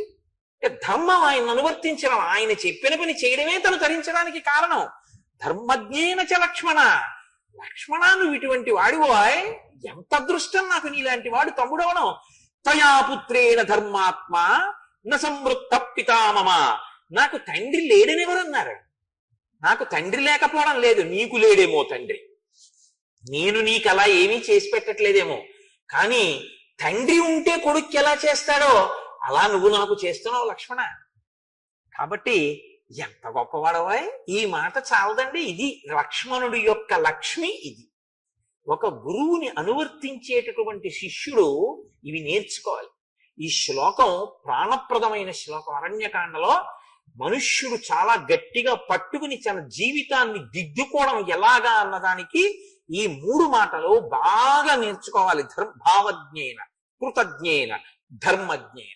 ఇది చేస్తున్నాను కాబట్టి నాకు ఈ కీర్తి రావాలి, గురువు గారు చెప్పిన మాట ఆయన చేస్తుంటాడు. అదే నేను ఇన్ని చేశాను కాబట్టి నాకు ఇదేదో ఈ కీర్తికారకం కావాలి, నా మొహం కనపడాలి, నేనే 10 మందిలోకి తెలుస్తుండాలి, అది కాదు. ఎందుకు చేశావు? గురువు గారు చెప్పారు కాబట్టి చెయ్యకుండా ఉండలేక చేశావు. అది నీ ధర్మం కాబట్టి. కాఫీ ఎందుకు తాగావు? తాగకుండా ఉండలేక తాగావు. పేపర్ ఎందుకు చదివావు? చదవకుండా ఉండలేక చదివావు. పేపర్ అంతా చదివి దిక్కుమాల పేపర్ ఏమీ న్యూస్ లేదని అసలు పారేసావు. మరి ఎందుకు చదివావు? చదవకుండా ఉండలేక చదివావు. కాఫీ తాగి ఏమిటోనండి ఈ అలవాటు నుంచి బయటపడలేకపోతున్నానంటావు. మరి కాఫీ ఎందుకు తాగావు? తాగకుండా ఉండలేక తాగావు. మరి గురువు గారికి ఎందుకు సేవ చేస్తున్నావు? ఫోటోలో పడ్డానికి కాదు, పేపర్లో పడ్డానికి కాదు. గురువు గారిని అనువర్తించకుండా ఉండలేక అనువర్తించాలి. ఇది ఉండవలసిన ధర్మం. ఇలా ఉండాలి భగవంతుడి దగ్గర, గురువు దగ్గర. ఇలా ఉన్నవాడెవడో వాడిది ధర్మం, అంతే తప్ప దానికి టౌకేసుకోవడం కోసం అని చెప్పి చేసేటటువంటిది ఎప్పుడూ కూడా అది పెద్ద విశేషం కాదు. అసలు అలాంటి దానికి సన్మానాలు సత్కారాలు చేయించుకోవడం అనేటటువంటిది చాలా దారుణమైనటువంటి విషయం. ఈయన వాళ్ళ అమ్మగారిని బాగా చూస్తున్నారండి అందుకని సన్మానం చేస్తున్నాం అంటే ఎవరైనా ఒప్పుకున్నాడు అనుకోండి, అంతకన్నా దారుణం ఇంకోటి ఉండదు. అమ్మగారిని బాగా చూస్తే సత్కారం ఏంటండి? అది నా ధర్మం అండి, దానికి నాకు సత్కారం ఏంటండి అనగలగాలి. అంతేగాని అమ్మగారిని బాగా చూసిన వాళ్ళకి సత్కారం చేస్తామన్నారు అనుకోండి, మన పేరు ఇవ్వకూడదు గబుక్కుని. అది అంటే నేను ఒక ఉదాహరణ చెప్తే మీరు పట్టుకోగలుగుతారని ఒక తేలిక ఉదాహరణ చెప్పాను.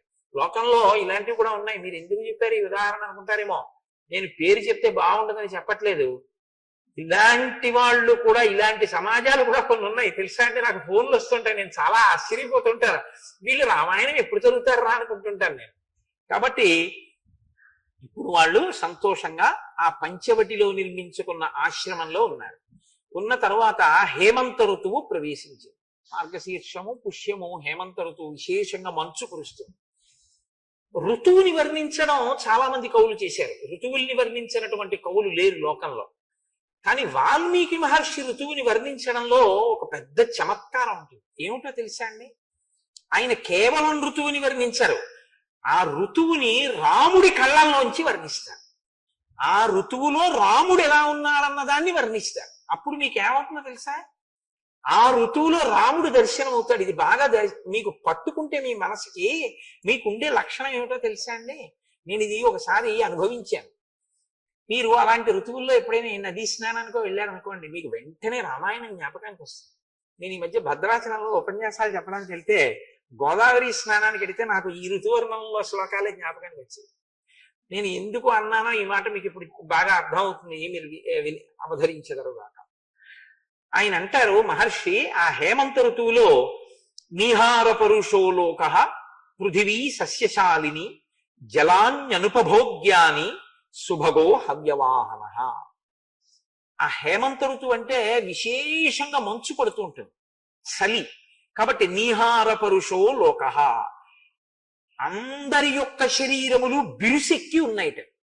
అంటే ఇలా ముడుచుకుని కూర్చోవడానికే ఇష్టపడతారు. ఎవరి ఒళ్ళు పట్టేసిందండి చలిగాలికి అంటారు. మీరు చూడండి, ఒళ్ళు పట్టేసింది అంటారు. ఒళ్ళు పట్టేయడం ఏంటి అంటే ఎక్కడివక్కడ పట్టుకుంటే అనమాట, బిర్ర బిగుస్తుంది శరీరం చలిగాలికి. కాబట్టి నీహార పరుషో లోక. పృథివీ సస్యశాలిని, భూమి మంచి పంట పండి ఉంటుంది ఆ సమయంలో. జలాన్యనుపభోగ్యాని, నీరు ఎవ్వరూ ఎక్కువ ఉపయోగించరు. ఎక్కువ మంచినీళ్ళు తాగేవాడు ఉండడు. వేడిగా ఏదైనా ఉంటే ఇద్దరు అంటాడు, ఫ్రిడ్జ్ లో నీళ్ళు ఇస్తారా అని ఎవరు అడగరు. ఎక్కువ నీళ్లు తాగేవాడు ఎవడో ఉండడు. కాబట్టి జలాన్యనుపభోగ్యాని, నీటి వాడకం తగ్గిపోతుంది. శుభవో హవ్యవాహన, హవ్యవాహనుడు అంటే అగ్నిహోత్రం. అగ్నిహోత్రం అందరికీ చాలా ప్రీతిపాత్రంగా ఉంటుంది.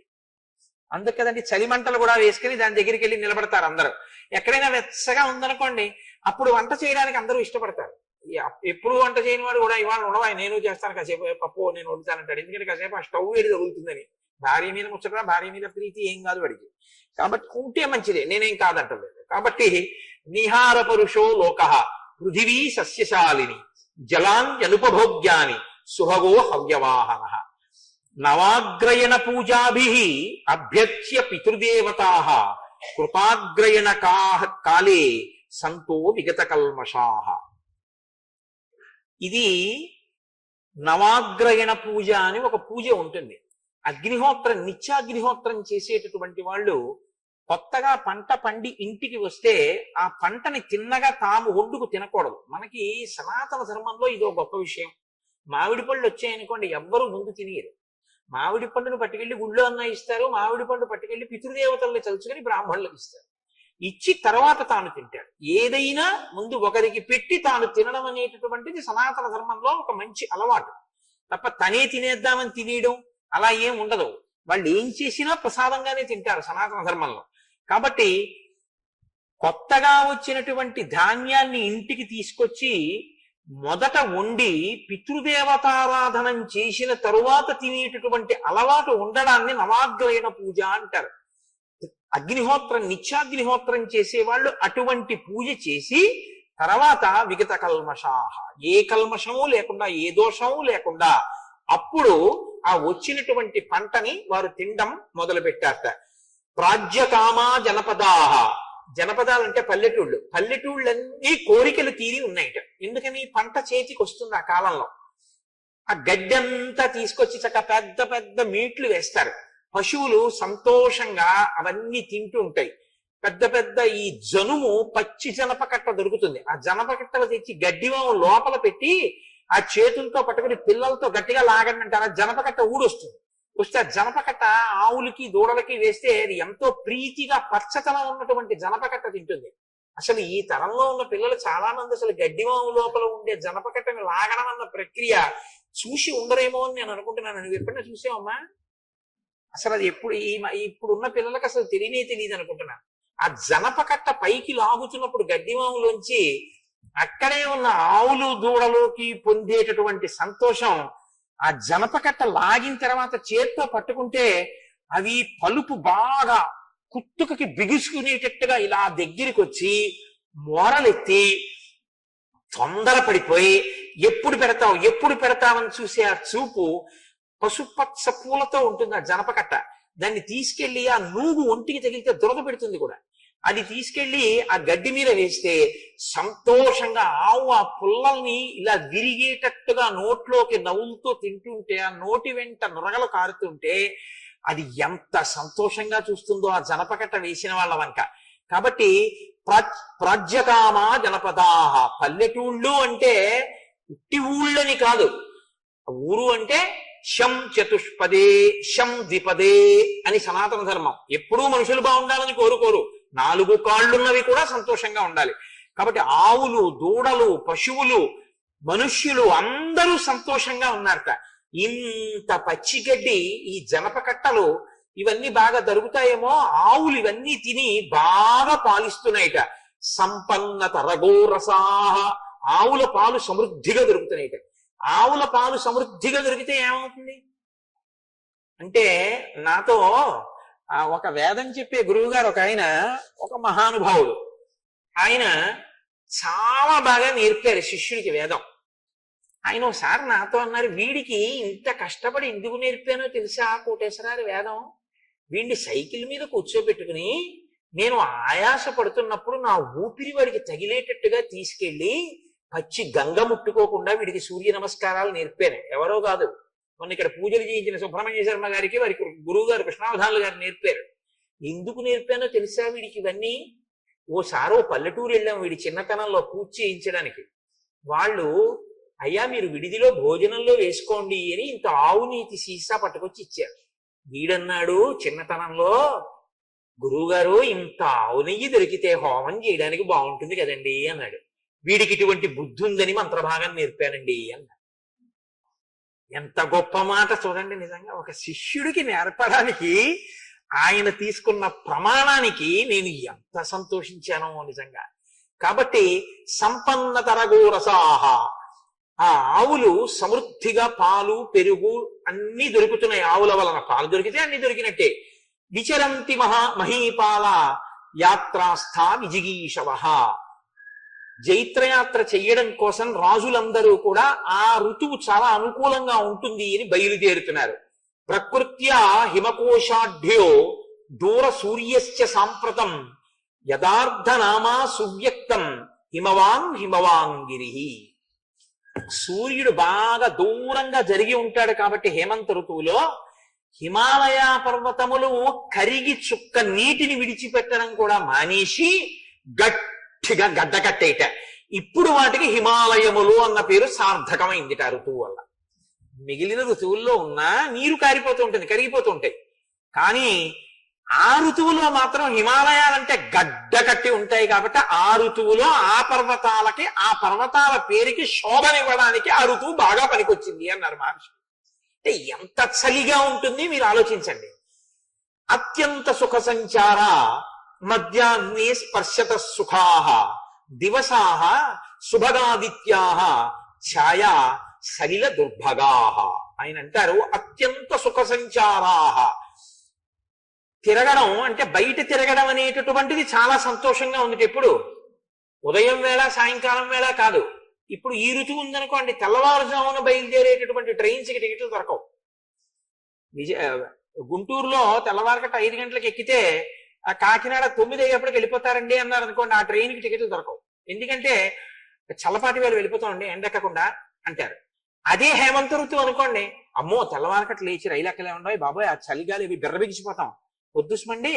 మధ్యాహ్నం 12ంటికి భోజనం చేసి బయలుదేరేది ఏదైనా ఉంటే చూడండి, మళ్ళీ సాయంకాలం మరీ చంద్రోదయం అవ్వకుండా మళ్ళీ మంకీ క్యాప్లు షట్టర్లు ఇవన్నీ ఎక్కడ పెడతాం, మరి సాయంకాలం అయ్యేప్పటికీ ఇంటికి చేరిపోతాం అంటారు. అప్పుడు మహర్షి ఎంత గొప్పగా మాట్లాడతారో. అత్యంత సుఖ సంచార మధ్యాహ్నే స్పర్శత సుఖ. ఆ సూర్యకిరణములు తనకి తగిలితే చాలట పొంగిపోతున్నట్ట మధ్యాహ్నం వేళ ప్రజలందరూ. దివసాహ శుభగాదిత్యాహ ఛాయా సలిల దుర్భగాహ. లోకులందరికీ 2 మాత్రం చాలా కష్టంగా ఉన్నాయిట. ఏమిటి? ఛాయ. ఎక్కడైనా నీడగా ఉంటే వాళ్ళు అందులోకి వెళ్తారు లేదు. ఇప్పుడు ఇంత చలి ఎక్కువగా ఉంటుంది అక్కడ. ఛాయా సలిల. సలిలం అంటే నీళ్లు కూడా దుర్భగాహ. వాళ్ళకి చాలా కష్టంగా ఉన్నాయి. ఎందుకని? నీళ్ళప్పుడు ఎవరు పోసుకుంటారని, నీళ్లు పోసుకోరు, నీళ్ళు ఎక్కువ తెచ్చుకోరు, నీళ్ళు ఎక్కువ వాడుకోరు. నీళ్లు చేయించి స్నానం చేయండి అన్నారు అనుకోండి, అయ్యి బాబా ఇప్పుడు ఏంటంటే బాబా స్నానం చల్లేసుకోవచ్చా అండి 3 మాటలు అంటారు. తేలిగ్గా స్నానం చేసిన ఫలితం ఇవ్వడానికి మంత్రం ఏముంది అని అడుగుతాడు ప్రతివాడు హేమంత ఋతువులో. ఎందుకంటే అప్పుడు స్నానం చేయలేడు. ఇప్పుడు నదీ స్నానం చేయమన్నారు అనుకోండి, 4ంటికి వెళ్దామండి అంటే, ఎందుకంటే 3:30కి వెళ్ళిపోదాము అంటాడు. అంటే చల్లగా ఉంటుంది. అప్పుడు తెల్లవారకట్ట స్నానం హాయిగా ఉంటుంది. ప్రతివాడు బయలుదేరుతాడు. హేమంత ఋతువులో ఎవడో వెళ్ళడం. నివృత్తాకాశ శయనాహ. ఎవ్వరుట బయటపడుకోవడం మానేశారు. అదే వేసవికాలం అయితే మేడ మీద మంచం అయ్యా అక్కడ పడుకుంటానంటాడు. ఆ జాజి పందిరి వాసన వస్తుంటుంది, ఎంత బాగుంటుంది, హాయిగా పైన మేడ మీద పడుకుంటానంటాడు. ఇప్పుడు ఎవడు పిట్ట కూడా పైన పడుకున్నవాడు లేడు. పుష్యనీత హిమారుణాహ శీత వృద్ధతరాయామాహ త్రియామా యాంతి సాంప్రతం. మంచు విశేషంగా కురుస్తోందిట. చలిగాలులు విపరీతంగా ఒళ్ళు కొరికేస్తున్నాయా అన్నట్టుగా చలిగాలు లేస్తున్నాయి. రాత్రులు దీర్ఘములయ్యాయి, పగళ్ళు హ్రస్వములయ్యాయి. అంటే పగటి కాలము తక్కువ, రాత్రి కాలము ఎక్కువ. మంచు విపరీతంగా పడుతోంది. వన్యప్రాణులు అంటే అరణ్యంలో ఉండేటటువంటి ప్రాణులు కూడా ఆ చలి దెబ్బ తట్టుకోలేక గుహల్లోంచి బయటికి రావట్లేదుట. కర్పూర పుష్పాకృతిభిః శిరోభిః పూర్ణకండులైః శోభంతే కించిదానమ్రాః శాలయ కనకప్రభ. బయటికి వచ్చి పంటల వంక చూస్తేట తలబరువు అంటారు చూసారా, అలా పచ్చటి కంకులు బాగా ధాన్యం పట్టి బరువెక్కిపోతే మొయ్యలేక వరి మొక్కలు ఇలా వంగిపోయి కంకులతో ఉన్నాయిట. ఖర్జూర పుష్పాలు ఏ రంగులో ఉంటాయో అలా పచ్చ బంగారమా అన్నట్టుగా పొలాలన్నీ పసుపు రంగులోకి మారిపోయాట. సస్యకేదారాలా అని ఆకుపచ్చగా ఉన్న పొలాలు పంట పండిన తర్వాత పసుపు పచ్చగా అయిపోతాయి. కంకులతో ఉన్నటువంటి పొలాలు. మా తూర్పుగోదావరిలో ఇక్కడ ఉంటుంది పంటలు. ఎక్కడున్నవాడికి ఆ ప్రాంతాలు జ్ఞాపకానికి వస్తాయి కదండి. అందుకని ఆ పచ్చటి రంగు మారిన పొలాలు ధాన్యలక్ష్మి ఇంటికి వస్తోందని గుర్తు. అవశ్యాయ నిపాతేన కించిత్ ప్రక్లిన్న శాద్వలాహ వనానాం శోభతే భూమి వినిష్ట తరుణాతపాహ. మంచు రాత్రంతా పడడం వల్ల పచ్చిక బయళ్లలో పచ్చగడ్డి యొక్క చివర్ల భాగంలో మంచు బిందు. అప్పుడు షూ వేసుకోకుండా మీరు మార్నింగ్ వాక్ వెళ్ళే వాళ్ళు ఎప్పుడైనా హేమంత ఋతువులో బూట్లు విప్పేసి పచ్చగడ్డిలో నడిస్తే కాళ్ళన్నీ తడిసిపోయి ఇక్కడ వరకు తడి కొట్టేస్తుంది. అంటే మంచు రాత్రి పడి ఆకుపచ్చటి గడ్డి మీద నీటి బిందువులుగా పేరుకుంటుంది. అది చూడడానికి ఎంత గమ్మత్తుగా ఉంటుందంటే ఆకుపచ్చ గడ్డి చివర ముత్యాలు కాశాయా అన్నట్టు. ఒక కవి అన్నాడు, ప్రాతర్వేళల మంచు చింకుగుమి జంపంబైన లేబచ్చికల్ శ్వేతశ్రీ తిలకించుటెంతయు రహించన్ సర్వభూతంబులం శీతశ్రాంతి వడంకటానచలయై చిల్వొందు భూదేవికిం శీతత్తు ప్రభుడిచ్చు వజ్రముల రాశింబోలే నల్వంకలన్ అన్నాడు. శీతత్తు ప్రభుడు అంటే శీతాకాలము అనేటటువంటి ఋతువుకి అధిపతి. నా ప్రభావానికి వణకని వాడు ఎవడైనా ఉన్నాడా అని అడిగట్టే. అందరు ఊహూయని వడక లోకముర్వీనాథ అని మహాభారతంలో అన్నట్టుగా లోకమంతా ఊహూ అని వణుకుతోంది. వణకనిదంటూ ఎవరైనా ఉన్నారా నా ధాటికి అని అడిగట్ట. ఉన్నది మహాప్రభు, ఒక్క ఆవిడ మాత్రం వణకట్లేదన్నారు. ఎవరావిడ? ఆవిడ ఇంట్లో ఉండట్లేదు, బయటే ఉంటోంది. 6 బయలు పడుకుంటోంది. ఆవిడ బట్ట కట్టుకోదు. ఆవిడ మామూలుగా అలాగే బట్ట కట్టుకోదంటే నా ఉద్దేశంలో దుప్పటి కప్పుకోదు, కంబళి కప్పుకోదు. అలా హాయిగా 6 బయలు ఉంటుంది. కానీ ఆవిడ మీరింత ధాటిగా మంచు కురిపించినా ఆవిడ మాత్రం ఏమీ వణకట్లేదన్నట్ట. ఎవర్రా ఆవిడ? నిజంగా నా ధాటికి తట్టుకున్నదైతే నేను ముత్యాల రాసులు బహూకరిస్తానన్నట్ట శీతత్తు ప్రభు. ఎవరావిడ? భూకాంత. భూమి వణకట్లేదుగా, భూకాంత వణకలేదన్నట్ట. ఓ నిజమే రోయ్, ఇస్తున్నాను ముత్యాలు, తీసుకెళ్లి బహూకరించండి అన్నట్ట. భూమి నల్వంకల భూకాంతకి ముత్యాలు బహూకరించినట్టుగా పచ్చగడ్డి యొక్క చివరి భాగంలో మంచు బిందువులు మెరుస్తున్నాయి. కాబట్టి తానచలయై చిల్వందు భూదేవికి సీతత్తు ప్రభుడిచ్చు వజ్రముల రాశింబోలే నల్వంకలం అని ఒక కవి హేమంత ఋతువు యొక్క గొప్పతనాన్ని వర్ణిస్తాడు. కాబట్టి అటువంటి మంచుతో ఉంది. వాల్మీకి మహర్షి ఏమి దర్శనం చేశారండి నిజంగా.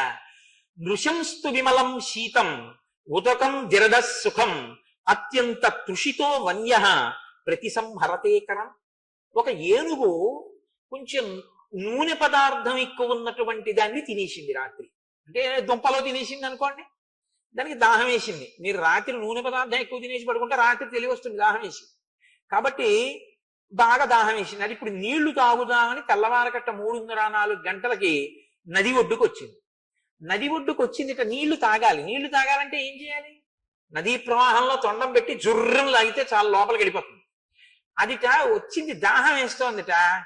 నది మీద ఇలా పెడుతోందిట. తొండం నీటికి తగిలే సమయానికి మళ్ళీ ఇలా తీసేసి ఇలా ఇలా ఆడిస్తోందిట.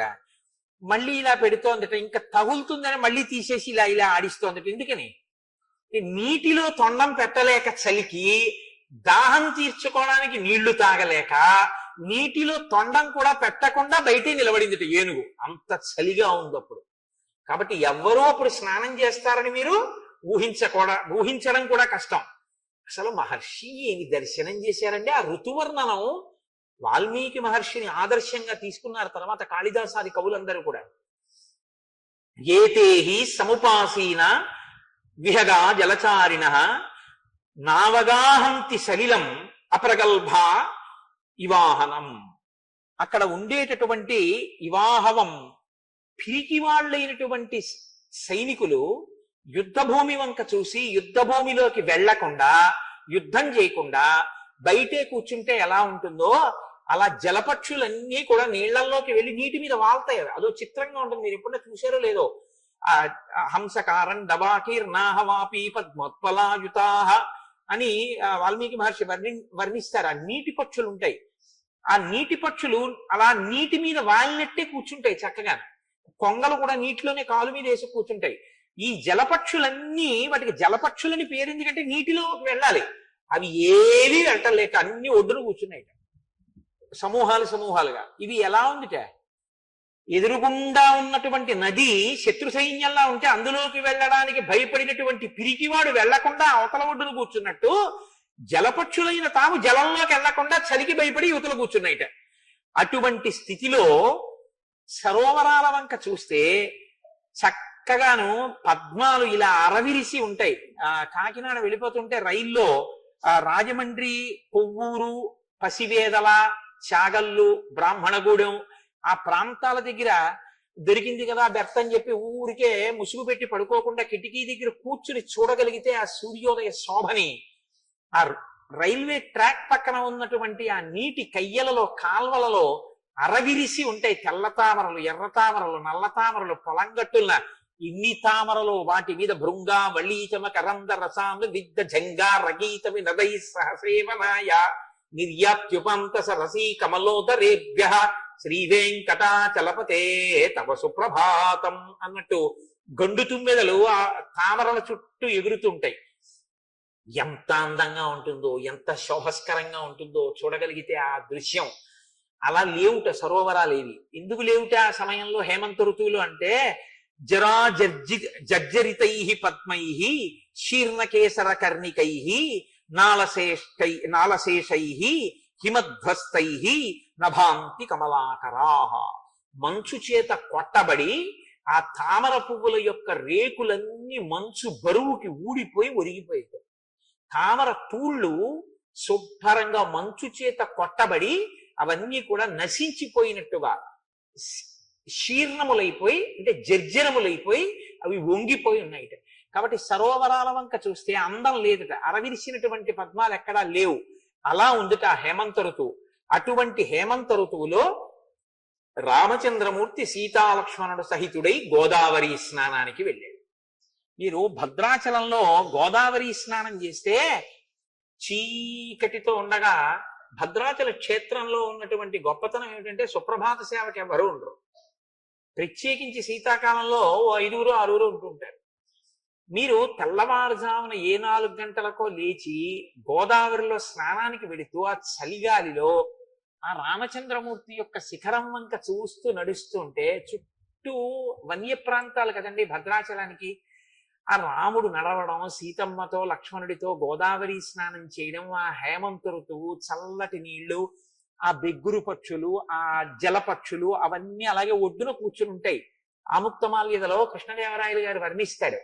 ఈ నీళ్లలోకి వెళ్ళడానికి భయపడినటువంటి బాతులు ఇలా కూర్చుని ఉంటాయి. ఒడ్డున కూర్చుంటే కృష్ణదేవరాయలు వారు అంటారు, అవి ఎలా ఉన్నాయంటేట, రాజభటులు అనుకున్నారట బ్రాహ్మణులు స్నానం చేసిన తర్వాత పంచె తడిపి ముద్ద కట్టి అక్కడ ఒడ్డున పెడతారు. ఒడ్డున పెడితే వాళ్ళు స్నానం చేసి ఆ బట్ట పట్టుకెళ్ళడం మర్చిపోయారు పాపం. అయ్యో బ్రాహ్మణ సొత్తు, దాన్ని మనం తీసుకోకూడదని భటులు గబగబా వెళ్ళి దాన్ని పట్టుకెళ్ళి బ్రాహ్మణులకు ఇద్దామని పరిగెత్తి వెళ్ళి పట్టుకున్నారట. అది బాతు, అది చలికి అక్కడ పడుకుంది, గుడుగుడు గుడుగుడు చప్పుడు చేసి లేచింది. అంటే రాజ్యంలో ధర్మనిష్ట చెప్పడానికి ఆముక్తమాల్యంలో కృష్ణదేవరాయలు వారు వర్ణిస్తారు. ఆ పడుకున్న బాతుని బ్రాహ్మణుడు స్నానం చేసి విడిచిపెట్టిన పంచ అని, పంచ ముద్ద అలా ఉంటుంది అని.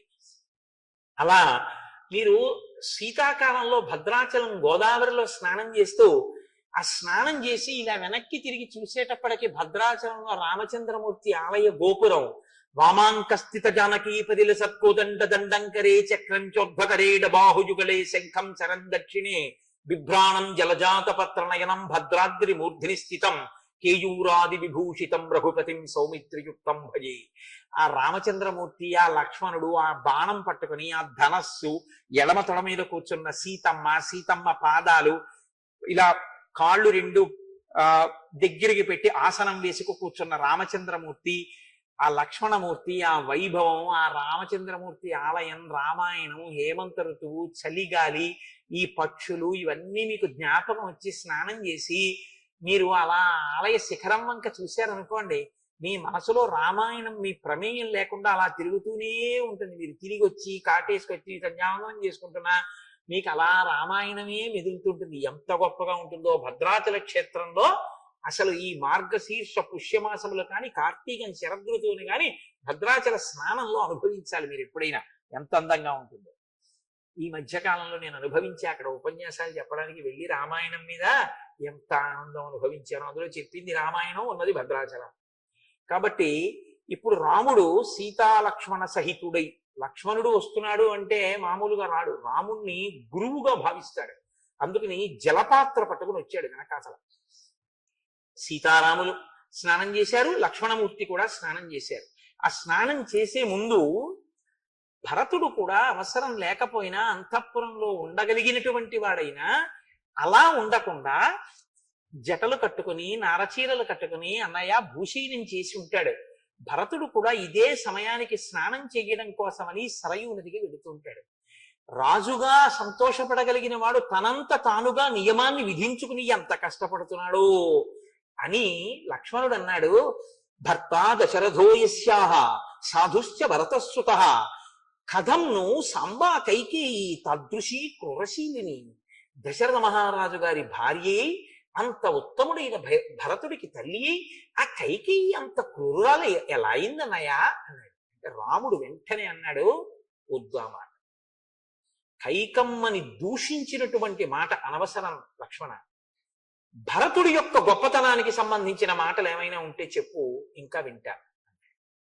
తెల్లవారుజామున లేవగానే పవిత్రమైనటువంటి ఈశ్వర కార్యంలో మగ్నం అయ్యేటప్పుడు ఏ విరోధం ఉన్నా తల్లిదండ్రుల వరస ఉన్నవాళ్ళు, అన్నావదిల వరస ఉన్నవాళ్ళు, అక్క బావగారు, అత్తగారు, మామగారు, గురువులు, పెద్దలు, అటువంటి వారిని నింద చేసేటటువంటి మాటలతో ప్రారంభం చేయకూడదు రోజుని. ఇది చాలా దారుణమైనటువంటి స్థితి. అందుకే మనకి లోకంలో ఒక మర్యాద చెప్తారు, నిద్ర లేస్తుంటే నోటి వెంట రావలసిన మొట్టమొదటి ఉచ్చారణ ఏమిటో తెలుసా అండి? ప్రకటనంగా నీ నోటి వెంట ముందు రావలసిన మాట ఇంకొకటి ఉండకూడదు. ఉరే అని కానీ, ఏమేవో కాఫీ ఇచ్చేయి అని కానీ, లేకపోతే నేను వాకింగ్కి వెళ్ళిపోయి బూట్లు ఎక్కడున్నాయని కానీ అనకూడదు. మీరు నిద్రమంచం నుంచి లేవగానే మీ నోటి వెంట రావలసిన మొదటి మాట 3 పర్యాయాలు శ్రీహరి శ్రీహరి శ్రీహరి అన్నారు. సంప్రదాయంలో ఎందులో ఉండండి, మీరు శ్రీహరి అంటూనే నిద్ర లేవాలి. శ్రీహరి అంటూ నిద్రలేస్తే ఏమవుతుందో తెలుసా అండి? ఆయన స్థితి కాదు. కాబట్టి ఆ రోజు మీరు తెలివితో ఉన్నంతసేపు చేసినటువంటి పనులను ఆయన రక్షిస్తాడు, మీకు ప్రయోజనాత్మకం చేస్తాడు. లయకారుడు పరమేశ్వరుడు. లయకారుడు అన్న మాటకి చంపేసేవాడు అన్న అర్థం చెప్పి అనవసరంగా శివుడి విషయంలో అక్కర్లేని కోణాలు తీసి పాపం మూట కట్టుకోకూడదు. లయకారుడు అంటే ఆయన 3 రకాల లయం చేస్తాడు. స్వల్పకాలిక లయము, ప్రళయము అంటే స్వల్పకాలిక ప్రళయము అని ఒకటి ఉంది శాస్త్రంలో. ఒకటి స్వల్పకాలిక ప్రళయం, ఇంకొకటి ఆత్యంతిక ప్రళయం, ఒకటి మహాప్రళయం అని 3 చేస్తాడు పరమశివుడు. స్వల్పకాలిక ప్రళయము అంటే నిద్ర. నిద్రని ఇవ్వాలి అంటే శివానుగ్రహం ఉండాలి. శివానుగ్రహం ఉన్నవాడికే నిద్ర పడుతుంది. రెండవది ఆత్యంతిక ప్రళయం, జ్ఞానం ఇచ్చి ఇది వేరు నేను వేరు అని తెలుసుకునేటటువంటి అదృష్టం శివానుగ్రహంగానే వస్తుంది. అందుకే దక్షిణామూర్తి ఇలా కూర్చుని ఉంటారు. ఈ 3 అవస్థలకి నేను 3 గుణాలకి, జాగ్రత్త స్వప్న సుషుప్తులకు వేరుగా జీవుడని ఇలా ఇలా వేరు చూపించినటువంటి ఈ వేలు 2 కాదు, ఉన్నది ఒకటే అని పూర్ణమద పూర్ణమిదం పూర్ణాత్ పూర్ణమదుచ్యతే పూర్ణస్య పూర్ణమాదాయ పూర్ణమేవావశిష్యతే. జీవ బ్రహ్మైక్య సిద్ధిగా ఒక్క ఆత్మయే 3 అవస్థలకి సాక్షిగా ఉందని చెప్పడానికి ఇలా చిన్ముద్ర పట్టి ఉంటారు. అందుకే యస్యైవ స్ఫురణం సదాత్మకమసత్ కల్పార్థకం భాసతే సాక్షాత్ తత్వమసీతి వేదవచసా యో బోధయత్యాశ్రితాన్ యస్ సాక్షాత్ కురుతే ప్రబోధ సమయే స్వాత్మానమేవాద్వయం తస్మై శ్రీ గురుమూర్తయే నమగిదం శ్రీ దక్షిణామూర్తయే అంటాం ఆయన గురించి.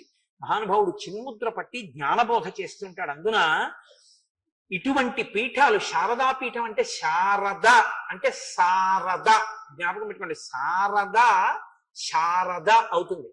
శంకరాచార్యుల వారికి అత్యంత ఇష్టమైన పేరులో శారద. ఆయనకి ఎంత ఇష్టమో ఆ పేరు. నాకు ఎవరైనా శారద అన్న పేరు పెట్టుకుంటారా అని చూస్తూ ఉంటాను. శారద ఎంత గొప్ప పేరు నిజంగా. శారద ఈ లోకము యొక్క సారమును మీకు ఇవ్వగలిగిన తల్లి ఆవిడే బ్రహ్మ సత్యం జగన్మిథ్య, ఈ జ్ఞానం ఇవ్వగలిగినటువంటి తల్లి. కాబట్టి ఆవిడ శారద. అందుకని పుస్తకాల వల్ల వచ్చేది కాదు, అనుష్ఠానం వల్ల తెలుస్తుంది. అందుకే పుస్తకం ఎడం చేత్తో పట్టుకుంటుంది ఇలాగా. నన్ను ఆశ్రయించిన వాడికి జ్ఞానమే కాదు, జ్ఞానమంత గొప్పది. దీన్నే కామకోటి అంటారు. కోటి అంటే హద్దు. ఇంత జ్ఞానమే ఇవ్వగలిగిన దానిని నేనేమి ఇవ్వలేను అనుకుంటున్నావు? నీకు నేను ఏమైనా ఇచ్చేస్తాను. నా పాదాల దగ్గర నువ్వు పడగలిగితే నీకు నేను ఏదైనా ఇవ్వగలనని చెప్పడానికి కుడి చెయ్యి ఇలా పట్టుకుంటుంది, అభయహస్తం. ఈ కుడివైపు పై చేతిలో అక్షమాల ఉంటుంది ఇలా తిప్పడానికి. గురువులు చెప్పిన విషయం ఏదుందో అది లోపల నువ్వు తిప్పుతూ ఉండాలి. తిప్పితేనే జ్ఞానం ఆవిర్భవిస్తుంది. కాబట్టి తిప్పు అని చెప్పడానికి అక్షమాల పట్టుకుంటుంది. ఎడమ చేతిలో పైన అమృత భాండాన్ని పట్టుకుని చిలుక ఉంటుంది అమ్మవారి దగ్గర.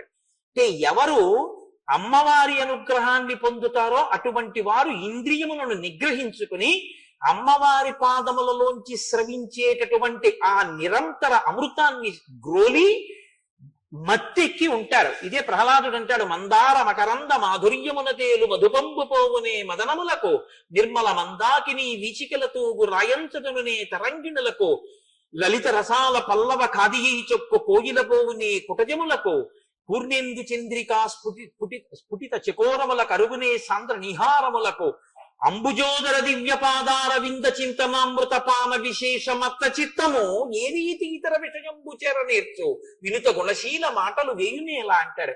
ఆ పరమేశ్వరుని యొక్క పాదార విందములను నిరంతరము మనసులో స్మరించడం వల్ల కలిగేటటువంటి ఆనంద రసామృతములు ధారలుగా గ్రోలడం వల్ల కలిగినటువంటి ఆ సంతోషములో మత్తికి తైతక్కలాడేటటువంటి హృదయం ఇతర విషయముల యందు చేరమంటే ఎలా చేరుతుంది? నా నన్ను ఇవ్వాల నువ్వు లోకం గురించి తిరుగు అంటే ఎలా తిరుగుతాను అని అడిగాడు.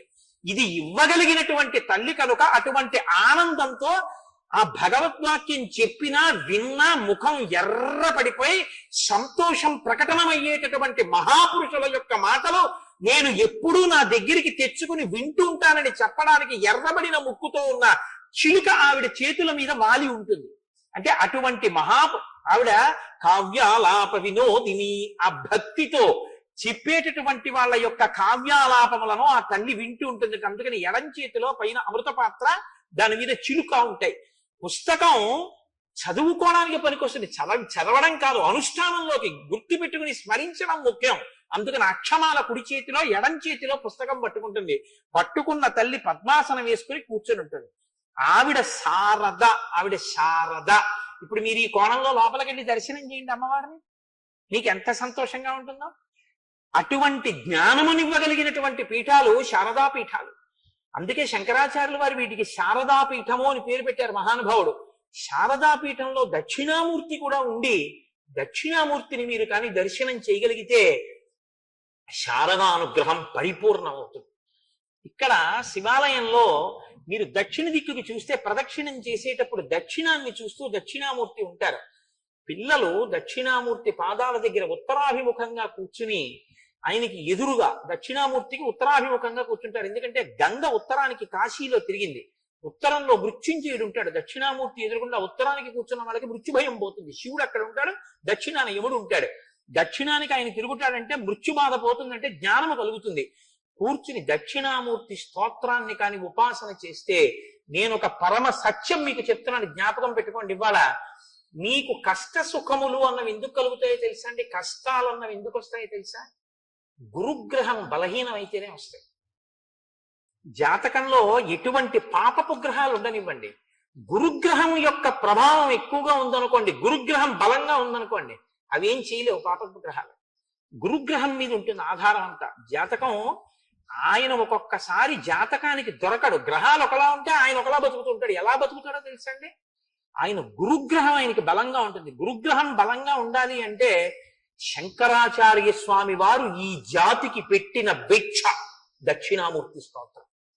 దక్షిణామూర్తి స్తోత్రాన్ని రోజు ఎవరు తప్పులు లేకుండా చదువుతారో, దక్షిణామూర్తిని ఉపాసన చేస్తారో, వాళ్ళకి గురుగ్రహం యొక్క అనుగ్రహం కలుగుతుంది.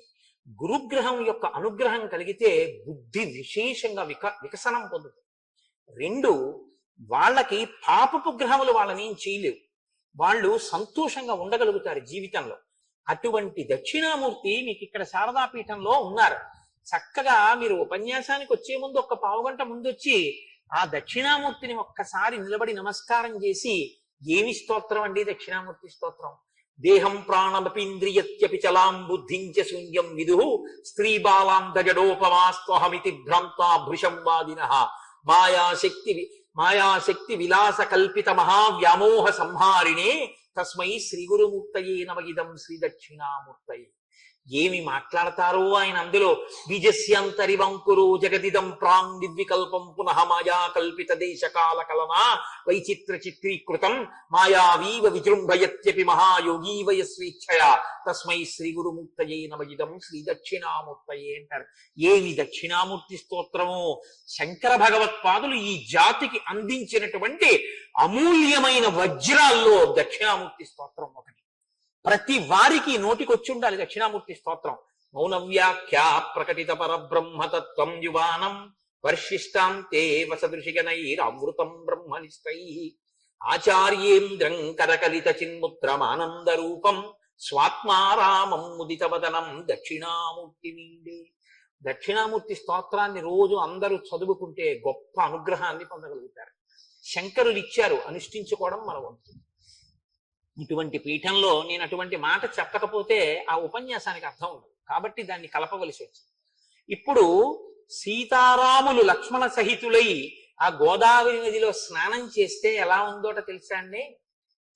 మహర్షి అంటారు, వాళ్ళ ముగ్గురు స్నానం చేసి రావడాన్ని ధార్మిక నిష్టగా మీరు చూడండి. తెల్లవారుజామున అంత చలికాలంలో మృగాలు కూడా ముడుచుకు పడుకుంటే రాముడు మాత్రం ఒకానొకప్పుడు చెప్పాడు విశ్వామిత్రుడు, కౌసల్యా సుప్రజా రామ పూర్వా సంధ్యా ప్రవర్తతే ఉత్తిష్ట నరశార్దూల కర్తవ్యం దైవమాన్నికం. ఆయన సంధ్యావందనం చేయాలి, అది గుర్తుంది. అంత చలిలో కూడా తెల్లవారుజామున లేచి నదీ స్నానం చేస్తాడు. చేసి వచ్చి దైవ కార్యాన్ని నిత్యాగ్నిహోత్రాన్ని చేస్తాడు రామచంద్రమూర్తి. ఎంతటి ధార్మికుడు, ఎంతటి ధర్మాన్ని పట్టుకున్నవాడో మనకి చూపిస్తాడు. కాబట్టి ఇప్పుడు ఆ స్నానం చేసి వస్తున్నటువంటి రాముడు లక్ష్మణుడు సీతమ్మతో వస్తే ఎలా ఉన్నాడంటేట, కృతాభిషేక సరరాజ రామ సీతాద్వితీయ సహ లక్ష్మణేన కృతాభిషేకో గిరిరాజపుత్ర్యా రుద్రస్స నందీ భగవానివేశ. తెల్లవారుజామున హిమాలయ పర్వత ప్రాంతాలలో ఉండేటటువంటి మందాకిని నదిలో స్నానం చేసి పార్వతీ సహితుడైనటువంటి పరమేశ్వరుడు నందీశ్వరుడితో కలిసి మందాకిని నదిలోంచి హిమాలయ పర్వతాల మీద నడుస్తుంటే ఎలా ఉంటాడో రామచంద్రమూర్తి సీతాలక్ష్మణ సహితుడై అలా ఉన్నారు. సీతారామ లక్ష్మణుల యందు పార్వతీ పరమేశ్వర నందీశ్వర దర్శనాన్ని వాల్మీకి మహర్షి చేయించారు. పిచ్చి వెర్రి పెట్టుకుని శివుడు వేరు కేశవుడు వేరు అని దెబ్బలాడుకోకూడదు. రామాయణం చదివితే ఇద్దరూ ఒక్కటే. ఆ దర్శనం ఎవరు చేశారో వారు కృతార్థులయ్యారు. భాగవతం చేస్తుంటే పోతన గారికి చిన్ని కృష్ణుడికి అమ్మ ఒంటి నిండా చక్కగా అలంకారం చేసి చిన్న కొప్పేసి కొప్పుకు ముత్యాల సరాలు పెట్టి ఆ బుజ్జి బుజ్జి కాళ్ళకి మంజీరములు పెట్టి, అంటే గజ్జెలు పెట్టింది కొత్తగా పెట్టి, పట్టుదట్టి ఓటి కట్టి విడిచిపెట్టింది. రామ ఆడుకో, కృష్ణ ఆడుకో అంది. రామాయణం ప్రభావం భాగవతం మీద పడుతోంది. కృష్ణ ఆడుకో అంది. అంటే ఆ చిన్ని కృష్ణుడు పాకుతున్నాడు. పాకుతున్నప్పుడు వెనక పాదాలు గల్ గల్ గల్ అన్నాయి. ఆగిపోయి ఒక్కసారి కూర్చుని ఇలా కాళ్ళ వంక చూసుకుని భయపడిపోయిన వాళ్లే చూసేట. యశోద చూసి దగ్గరికి వచ్చి ఆ కాలు తీసి చేతిలో ఇలా కొట్టి, గజ్జెలు నాన్న, నీకు గజ్జెలు పెట్టాను, భయం లేదు, పాకు అందిట. అంత దూరం పాకేట కాళ్ళకేమిటో గల్ గల్ అంటే అమ్మ ఎంత చెప్పినా భయం వేసి అమ్మ వంక తిరిగాట. అమ్మ నవ్విందిట పక్కున. నవ్వితే భయం వేసిన వాళ్ళ గబగబ పాకుతూ వస్తే గబగబ గజ్జలు గల్ గల్ గల్ గల్ అన్నాయిట. గబగబ పాకుతూ వచ్చి రెండు చేతులు ఎత్తి అమ్మ ఒళ్ళో వేసేసి తల అమ్మ ఒళ్ళో దాచేసుకున్నట్టు. నీ భయాన్ని చూసి నిజంగా భయానికి భయం వేసింది కృష్ణ, ఎంత భయం నటించావయ్యా అంది ఆ మహాతల్లి కుంతీదేవి. అంత నటిస్తే మట్టిలో ఆడుకుంటున్నటువంటి చిన్ని కృష్ణుణ్ణి చూసి పోతన గారికి దర్శనమైంది భాగవతం దశమస్కంధంలో. ఏమనో తెలుసా అండి? తనువునంటిన ధరణీపరాగంబు పూసిన నిరిభూతి పూతగాగా ముందర వెలుగొందు ముక్తాలలామంబు తొగల సంగటిగాని తొలకగాగా హలభాగంబుపై పరగు నావిరిబొట్టు కాముని కాల్చిన కన్నుగాగా కంఠమాలికలోని ఘననీల రత్నంబు కమనీయమగు మెడ కప్పుగాగా హరవల్లులొరగ హరవల్లులు కాగ బాలలీల ప్రౌఢ బాలకుండు శివుని పగిది నొప్పి శివునకును తనకును వేరులేమి తెలియ వెలయునట్టు అన్నారు పోతాడు. ఆయనకైంది ఆ దర్శనం. తనువునంటిన ధరణీ పరాగంబు పూసిన నిరిభూతి పూతగాగా. చిన్ని కృష్ణుడు ఒంటి మీద మట్టి పోసుకుంటే విభూతి రాసుకున్న పరమశివుళ్ళ ఉన్నట్ట బాలశంకరుళ్ళగా. నమ కపర్దినీచ యుక్తకేశాయచ అని రుద్రంలో మంత్రం. కపర్దినీచ అంటే జటాజూటం ఉన్నవాడు, యుక్తకేశాయచ అసలు జుత్తు లేని బోడిగుండున్నవాడు. బోడిగుండున్న శివుడు ఎక్కడున్నాడన్నారు శంకరాచార్యుల వారే బోడిగుండున్న శివుడు. శంభోర్మూర్తిశ్చరతి భువనే శంకరాచార్య రూప. ఆ శంభుమూర్తే ఈ భూమి మీద శంకరాచార్యుల వారిగా తిరుగుతున్నారు. వచ్చేస్తోంది కదండి శంకర జయంతి, మనసటు పోతోంది అస్తమానం. కాబట్టి శంభోర్మూర్తి చరతి భువనే శంకరాచార్య రూప, అటువంటి మహానుభావుడు కాబట్టి ఒంటి నిండా విభూతి పూసుకున్నటువంటి చిన్ని శివుడు చిన్ని కృష్ణుడిలో కనబడ్డట. అమ్మ ఇక్కడ ముత్యాల సరాలు పెడితే పోతన గారికి ఎలా కనపడ్డట? చంద్రవంకని పెట్టుకున్నటువంటి శివుని యొక్క జటాజూటం కనపడుతోంది. ఆయన కంఠం మీద నల్లటి మచ్చ ఉంటుంది, హాలాహలాన్ని భక్షించాడు కదా, మరి ఆ నీల పతాక వేసింది అమ్మ మెళ్ళలో చిన్ని కృష్ణుడికి. దాని కాంతి కంఠం మీద కొడితే నీలకంఠుడైనటువంటి పరమశివుడు కనబడుతున్నట్ట. నాకు శివుడికి కృష్ణుడికి తేడా లేదో పోతనా చూసావా అని కృష్ణుని యందు శివుని యొక్క దర్శనం చేయించినట్టుగా నాకు కృష్ణుడిలో శివుడు కనబడ్డాడు అభేదంగా అని పోతన గారు పద్యం రచన చేశారు భాగవతం దశమస్కంధంలో. పెద్దలైనటువంటి వారందరికీ శివకేశవ భేదం లేకుండా ఉన్న ఒక్క పదార్థమే కనపడింది. ఆ ఒక్క పదార్థమే అనేకమైనటువంటి రూపాలు పొందుతోంది తప్ప అసలు నిజానికి అన్ని లేవు, ఉన్నదొక్కటే. ఏకస్వమేవ బహుధా భవాసి లోకే నిశ్శంకధీర్వృషభకేత నమల్లినాథ శ్రీభ్రామరీప్రియ సుఖాశ్రయ లోకనాథ శ్రీమల్లికార్జున విభో తవ సుప్రభాతం అంటాను. మల్లికార్జున సుప్రభాతం చేస్తే శివాలయంలో ఉన్న ఒక్కడివే ఈశ్వర మూడుగా మారుతున్నావు అంటారు. పోతన గారు అంటారు భాగవతంలో, మూడు మూర్తులకును మూడు లోకములకు మూడు కాలములకును మూలమగుచు భేదమగుచు తుదిక భేదమయ్యొప్పారు బ్రహ్మమనగ నీవే పాలనయన అంటారు. కాబట్టి వాల్మీకి మహర్షికి ఆ రామచంద్రమూర్తి సీతమ్మతో లక్ష్మణుడితో స్నానం చేసి వస్తుంటే నందీశ్వరుడు పార్వతీదేవితో స్నానం చేసి వస్తున్నటువంటి పరమశివుడు కనపడ్డాడు. నిజంగా అలా స్నానం చేసి వస్తున్నటువంటి నా తల్లిదండ్రులు ఒక్కసారి కళ్ళ ముందు కనబడ్డామనుకోండి ఐశ్వర్యం కలుగుతుంది. తెలుసా అండి? ఎందుకో తెలుసా?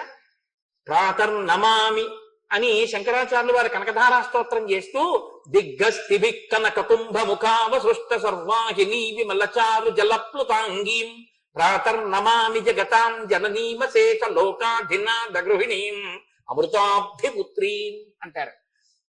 ఆ దిగ్గజములు అమృత భాండములతో నీళ్లు పోస్తుంటే తడిసినటువంటి శరీరం ఉన్న లక్ష్మీదేవిని దర్శనం చేస్తే ఐశ్వర్యానికి కారకం అవుతుంది. పార్వతి ఒకరు లక్ష్మి ఒకరు కాదుగా, నేను ఇప్పుడేగా మీకు చెప్పింది. కైలాసే పార్వతీత్వం చ క్షీరోదే సింధు కన్యకా స్వర్గే స్వర్గలక్ష్మిస్తం మత్స్యలక్ష్మిశ్చ భూతలే వైకుంఠే చ మహాలక్ష్మి దేవదేవి సరస్వతి గంగా చ తులసీత్వం చ సావిత్రి బ్రహ్మలోకగా కృష్ణ ప్రాణాది దేవీత్వం గోలోకే రాధికాశ్వయం రాసే రాసేశ్వరీత్వం చ అని ఆ తల్లి చెట్ట చివరికి వచ్చేటప్పటికి గృహలక్ష్మి గృహే గృహే, ప్రతి ఇంటిలో ఉన్నటువంటి ఇల్లాలు ఆ తల్లి యొక్క స్వరూపమే, అమ్మవారి యొక్క స్వరూపమే. సహస్ర శీర్షవదన. ఇప్పుడు అమ్మవారిని ఎక్కడ చూస్తావు? లోపల ఉన్న శారదే ఇదిగో ఇక్కడ ఇన్ని ముఖాలతో ఉంది. ఇది మనకి వేదం నేర్పినటువంటి రహస్యం. అలా చూడడం నేర్చుకో అని అది వాల్మీకి మహర్షి రామాయణంలో మనకి ఉద్బోధ చేస్తారు. చక్కగా స్నానం చేశారు, అగ్నికార్యం చేశారు, సంధ్యావందనం చేశారు, ప్రాతకాల పూజ పూర్తి చేసుకున్నారు. ఎప్పుడు రాముడు ఎక్కడ ఉంటే అక్కడికి మునులందరూ వస్తుంటారు. Tell me your friends, I will tell you what you are అంటారు ప్రొవెర్బ్ లో. ఇంటికి వచ్చేవాళ్ళు ఎవరై ఉంటారో అలాంటి పరిస్థితే నీకు కూడా ఉంటుంది ఇంట్లో కదండి. ఎప్పుడు సినిమాల గురించి చెప్పేవాళ్ళు ఉన్నారంటే నీకు అదే పిచ్చింది అనమాట. నీ ఇంటికి ఎప్పుడు భగవంతుడి గురించి మాట్లాడే వాళ్ళే వస్తుంటారు అంటే నువ్వు భగవద్భక్తుడు అనమాట.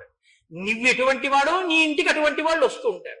కాబట్టి రుక్మిణీ కళ్యాణంలో అదేగా చెప్తారు. ప్రతిరోజు భీష్మకుడు ఇంటికి భగవద్భక్తులు వచ్చి మాట్లాడబట్టి అది విన్నటువంటి రుక్మిణీదేవికి కృష్ణుని యందు ప్రీతి అంకురించింది. లేకపోతే ఎలా అంకురిస్తుంది? కాబట్టి ఇప్పుడు మునులందరూ వచ్చారు, వాళ్ళతో భగవత్ కథా ప్రసంగం చేస్తున్నారు రామచంద్రమూర్తి. తథాసీనస్య రామస్య కథాసం సక్తచేతసః తం దేశం రాక్షసీ కాచిత్ ఆజగామ యదృచ్ఛయా. ఆయన కూర్చుని ఆ మహర్షులందరితో మాట్లాడుతున్నారు. మాట్లాడుతున్న సమయంలో ఎదురుచ్ఛయ అంటే దైవము యొక్క ఆజ్ఞ చేత, అంటే కథ మలుపు తిరగబోతోంది అని గుర్తు. మందర వచ్చినప్పుడు అన్నారు ఎదురుచ్ఛయ అన్నారు, మళ్ళీ ఇప్పుడు వస్తోంది ఒక ఆవిడ, మళ్ళీ ఎదురుచ్ఛయ అన్నారు. ఆవిడ వస్తూ ఉంటే అన్నారు అంటే మళ్ళీ కథ పెద్ద మలుపు వైపుకి అడుగేసేస్తోంది. ఇప్పుడు మొదలెట్టినటువంటి ఈ నిచ్చెన రామావతార ప్రయోజనం వైపుకి నడిచేస్తుంది. అందుకేగా ఋషులందరూ ముందు అరణ్యకాండలో అలా మొదలు పెట్టారు.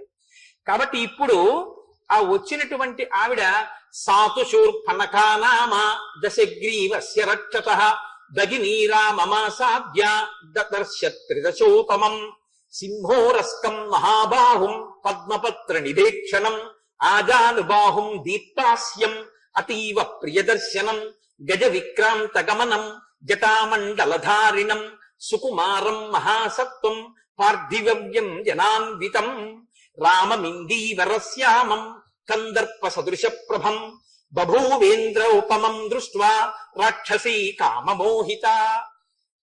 శూర్పణక అలా చూసిందో లేదో కానీ బ్రహ్మగారి వరం అండి వాల్మీకి మహర్షికి. నువ్వు ఆచమనం చేసి కూర్చుని రామాయణ రచన మొదలు పెడితే రాక్షసులు కూడా ఎటువంటి మనస్సుతో చూశారో నీకది కనబడుతుంది అన్నారు. అందుకే శూర్పణక కూర్చున్న రాముణ్ణి ఎలా చూస్తోందో శ్లోకాలు అలాగే పడ్డాయి. ఆయన అలా కూర్చుంటే ఆవిడికి రాముని యొక్క ధార్మిక నిష్ట కన్నా ఆవిడికి ఏం కనపడిందో తెలుసండి. ఆయన అందం అటువంటిది. పుంసాం మోహన రూపాయ పుణ్య శ్లోకాయ మంగళం మహానుభావుడిది. వచ్చిన ఆవిడ సాతు శూర్పణకానామ దశగ్రీవస్య రక్షస, దశకంఠుని యొక్క చెల్లెలు, రావణాసురుని యొక్క చెల్లెలు. ఆమె భగినీరామమాసాద్య దదర్శ త్రిదశోపమం. దేవేంద్రుడు ప్రకాశించినట్టుగా ప్రకాశిస్తున్నట్ట రామచంద్రమూర్తి. అలా కూర్చునుంటే ఏమిటి కట్టుకున్నాడు? ఆయన ఏం పెద్ద పీతాంబరాలు అవి కట్టుకుని ఏం లేడు. జలజలదేహు రాజాను చతుర్బాహు తరతీరుహచ్చు విశాలవట్టు జారు గదా శంఖ చక్రపద్మ విలాసు కంఠ కౌస్తుభమణి కాంతిభాను కమనీయ కటిసూత్ర కంకణ కేయూర శ్రీవత్స లాంఛనంచిత విహారు మరుకుండల ప్రభాయుత కుంటలలాటు వైఢూర్య మణిగణ వరకిరీటు బాలు పూర్ణేందు రుచిజాలు భక్త లోకపాలు సుగుణాల వాలు కృపా విశాలు చూచి తిలకించి పులకించి చోద్యమంది ఉబ్బి చెలరేగి వసుదేవుడు ఉత్సహించే అన్నట్టేం లేడైన. ఆయన నారచీర కట్టుకుని జటాజూటం కట్టుకుని కూర్చుని ఉన్నాడు అక్కడ. అలా కూర్చున్నా ఆయన అందం ఎలా ఉందో తెలుసా? దేవేంద్రుడు వచ్చి సింహాసనం మీద కూర్చుంటే ఎలా ఉంటారో అలా ఉన్నట్ట. ఆ తేజస్ అలా ఉంది. అది ఆకర్షించేస్తుంది ఎవరినైనా సరే. దానికి రాక్షసులు లేరు, బాలులు లేరు, వృద్ధులు లేరు, కోతులు లేవు, కొండముచ్చులు లేవు, భల్లూకాలు లేవు. ఎవరైనా సరే ఆయన్ని ఇలా చూస్తే చాలా అబ్బా అనవలసింది. ఋషులైనా సరే పుంసామోహన రూపాయ పుణ్య శ్లోకాయ మంగళం, ఏమందం ఈ అందం అనవలసిందే. అలా ఉంటాడు నా తండ్రి. కాబట్టి సింహోరస్కం మహాబాహుం పద్మపత్ర నివేక్షణం. ప్రత్యేకించి రాముడి చూపులు అలా ఉంటాయిటండి. ఆయన కానీ ఇలా ఎవరైనా చూస్తే చాలట, ఆయన్ని చూసినా ఆయన చూసినా అంతే వ్యామోహితులైపోతారు ఆయన. అందుకే రామచంద్రమూర్తిని ఉపాసన చేస్తే రామచంద్రమూర్తి కూడా వాళ్ళ వంక చూస్తూనే ఉంటారు. మీ అంత మీరు ఆ అనుగ్రహాన్ని వదిలేసుకుంటేనే చెప్పలేను కానీ ఒక్కసారి రాముడి వంక అదే ఆయన ప్రతిజ్ఞ కూడా రామాయణంలో. సహృదేవ ప్రసన్నాయ తవాస్మీత చయాచతే అభయం సర్వభూతేభ్యో దదామ్యే తద్వ్రతం మమ. ఎవరైనా ఒక్కడు నన్ను పట్టుకుంటే నేను వాళ్ళని పట్టుకుంటానన్నాడు ఆయన. భూతములలో ఎవరైనా సరే. రామాయణం రామనామం అంత గొప్పవి. కాబట్టి సింహోరస్కం మహాబాహుం, విశాలమైన పెద్ద పెద్ద భుజములున్నటువంటి వాడు, సింహము వంటి గొప్ప పరాక్రమం ఉన్నటువంటి వాడు, కన్నులు పద్మపత్రములు ఎలా ఉంటాయో అటువంటి కళ్ళున్నటువంటి వాడు. మీరు ఒకటి బాగా గుర్తుపెట్టుకోండి, ఈశ్వరుడి గురించి చెప్పేటప్పుడు ముఖారవిందం, పాదారవిందం, ఏది చెప్పినా అరవిందం అంటారు. కాళ్ళు తామరపూలే, కళ్ళు తామరపూలే ఎలా ఉంటాయండి? ఏమైనా అర్థం ఉందా? పాదారవిందం ఏమిటండి? రామచంద్రమూర్తి పాదారవిందార్పణమస్తు అంటారు. పాదారవిందం ఏమిటి? నా మొహం అసలు పాదాలు అరవిందాల్లో అంటే, అరవిందం అంటే తామర పువ్వు అండి. తామర పువ్వుకి అరవిందానికి పోలికి ఉందో నాకు చూపించండి. ఏమైనా ఉందా అసలు? దానికి కాడ కింద నుంచి ఉంటుంది, దీనికి కాడ పైనుంచి కిందకు ఉంది, కాలు పైనుంచి ఉంటుంది, కింద పాదం ఉంటుంది. ఏమిటి తామర పువ్వు? ఎలా పోల్చారు మీరు? మరి నేత్రములు అరవిందములే, పాదములు అరవిందములే, అన్ని అరవిందములు ఏమిటి? కాదు. ఎందుకు అరవిందం అంటారో తెలుసా అండి? ఎక్కడ పద్మం ఉంటుందో అక్కడికి భృంగము వెడుతుంది. భృంగం అంటే సీతాకోక చిలుక. సీతాకోక చిలుక్కి ఆ తుమ్మెద అనండి బాగుంటుంది. తుమ్మెదకి షడ్భుజి, లేకపోతే ఆ సంస్కృత భాషలోకి వచ్చేటప్పటికి దానికి షట్పది, 6 కాళ్ళున్నది అని పేరు. షట్పది అంటే 6 కాళ్ళున్నది అంటే మనకి కూడా మనము కూడా షట్పదులమే, 6 కాళ్ళు ఉంటాయి మనకు కూడా. ఏమిటో తెలుసా అండి? పంచేంద్రియములు, మనస్సు, ఈ 6తోటే మనం కూడా కదులుతాం. పాదము కదలికకి పనికొస్తుంది. 5 ఇంద్రియములు మనస్సు కదలడానికి పనికొస్తాయి. షట్పది అయినటువంటి తుమ్మెద తామర పువ్వు కనపడితే మాత్రం దాని మీద వాలి రెక్కలు వంచేసి ఆ మకరందాన్ని తాగడంలో నిమగ్నం అయిపోతుంది. భగవంతుడి యొక్క కన్నులు చూసినా నువ్వు నీ 5 ఇంద్రియములు మనస్సుతో తుమ్మెదవై వాలిపోయి అక్కడ తేనె తాగాలి. పాదములు కనపడినా నువ్వు అక్కడ వాలి తేనె తాగాలి. నువ్వు తేనె అక్కడ వాలి తాగుతావు కాబట్టి అవి అరవిందములయ్యే తప్ప అవి నిజంగా అరవిందములని కాదు దాని అర్థం. నీ మనసు అటువంటిదైతే నువ్వు అది అరవిందం అవుతుంది. లేకపోతే అది అరవిందం ఎందుకు అవుతుంది? అరవిందం అవదు. శంకరాచార్యులు వారు శివానంద లహరి చేస్తూ భృంగీచ్ఛా నటనోత్కట కరిమద గ్రాహీ స్ఫురన్మాధవాహ్లాదో నాదగితో మహాశితవపు పంచేషు నాచాధృత సత్పక్ష సుమనోవనేషు నపున సాక్షాన్ మదీయే మనోరాజీవే భ్రమరాధిపో విహరతాం శ్రీశైల వాసీ విభు అంటారు. మనోరాజీవే భ్రమరాధిపో విహరతాం. నీ మనస్సు భక్తి అన్న తేనెతో నిండిపోతే ఈశ్వరుడు భృంగమై వచ్చి దాని మీద తిరుగుతాడు. ఆయన భృంగమునకు భర్త. ఎందుకని? ఆవిడ భ్రమరాంబ. భ్రమరాంబకి భర్త అయినటువంటి వాడు అది మగ భృంగము, అంటే భృంగి భృంగము. ఆయన గండు తుమ్మెద. గండు తుమ్మెద ఆడతుమ్మెదతో కలిసి వచ్చి ఇక్కడే జీ అని చప్పుడు చేస్తూ తిరుగుతుంది. ఈ చప్పుడు ఏమిటి? చెవులు మూసుకుని వినంటే లోపల నుంచి జుమ్ అని నాదం వస్తుంది. ఈ నాదమే ఇక్కడ భక్తి అనే తేనె ఉన్న మీ మనసు ఉంటే దాని మీద పార్వతీ పరమేశ్వరుడు ఇద్దరు, మల్లికార్జునుడు భృంగము భృంగి అయి వాళ్ళిద్దరూ భ్రమరాంబా సహితుడైన శివుడు ఇక్కడ ఎగురుతూ ఉంటాడు అన్నారు శంకరాచార్యులు వారు. నీ మనసులో భక్తి అన్న తేనె లేకపోతే ఆయన ఎందుకు ఎగురుతాడు? ఆ తేనె నువ్వు పెంచుకోవాలి, ఆ మకరందం ఉండాలి.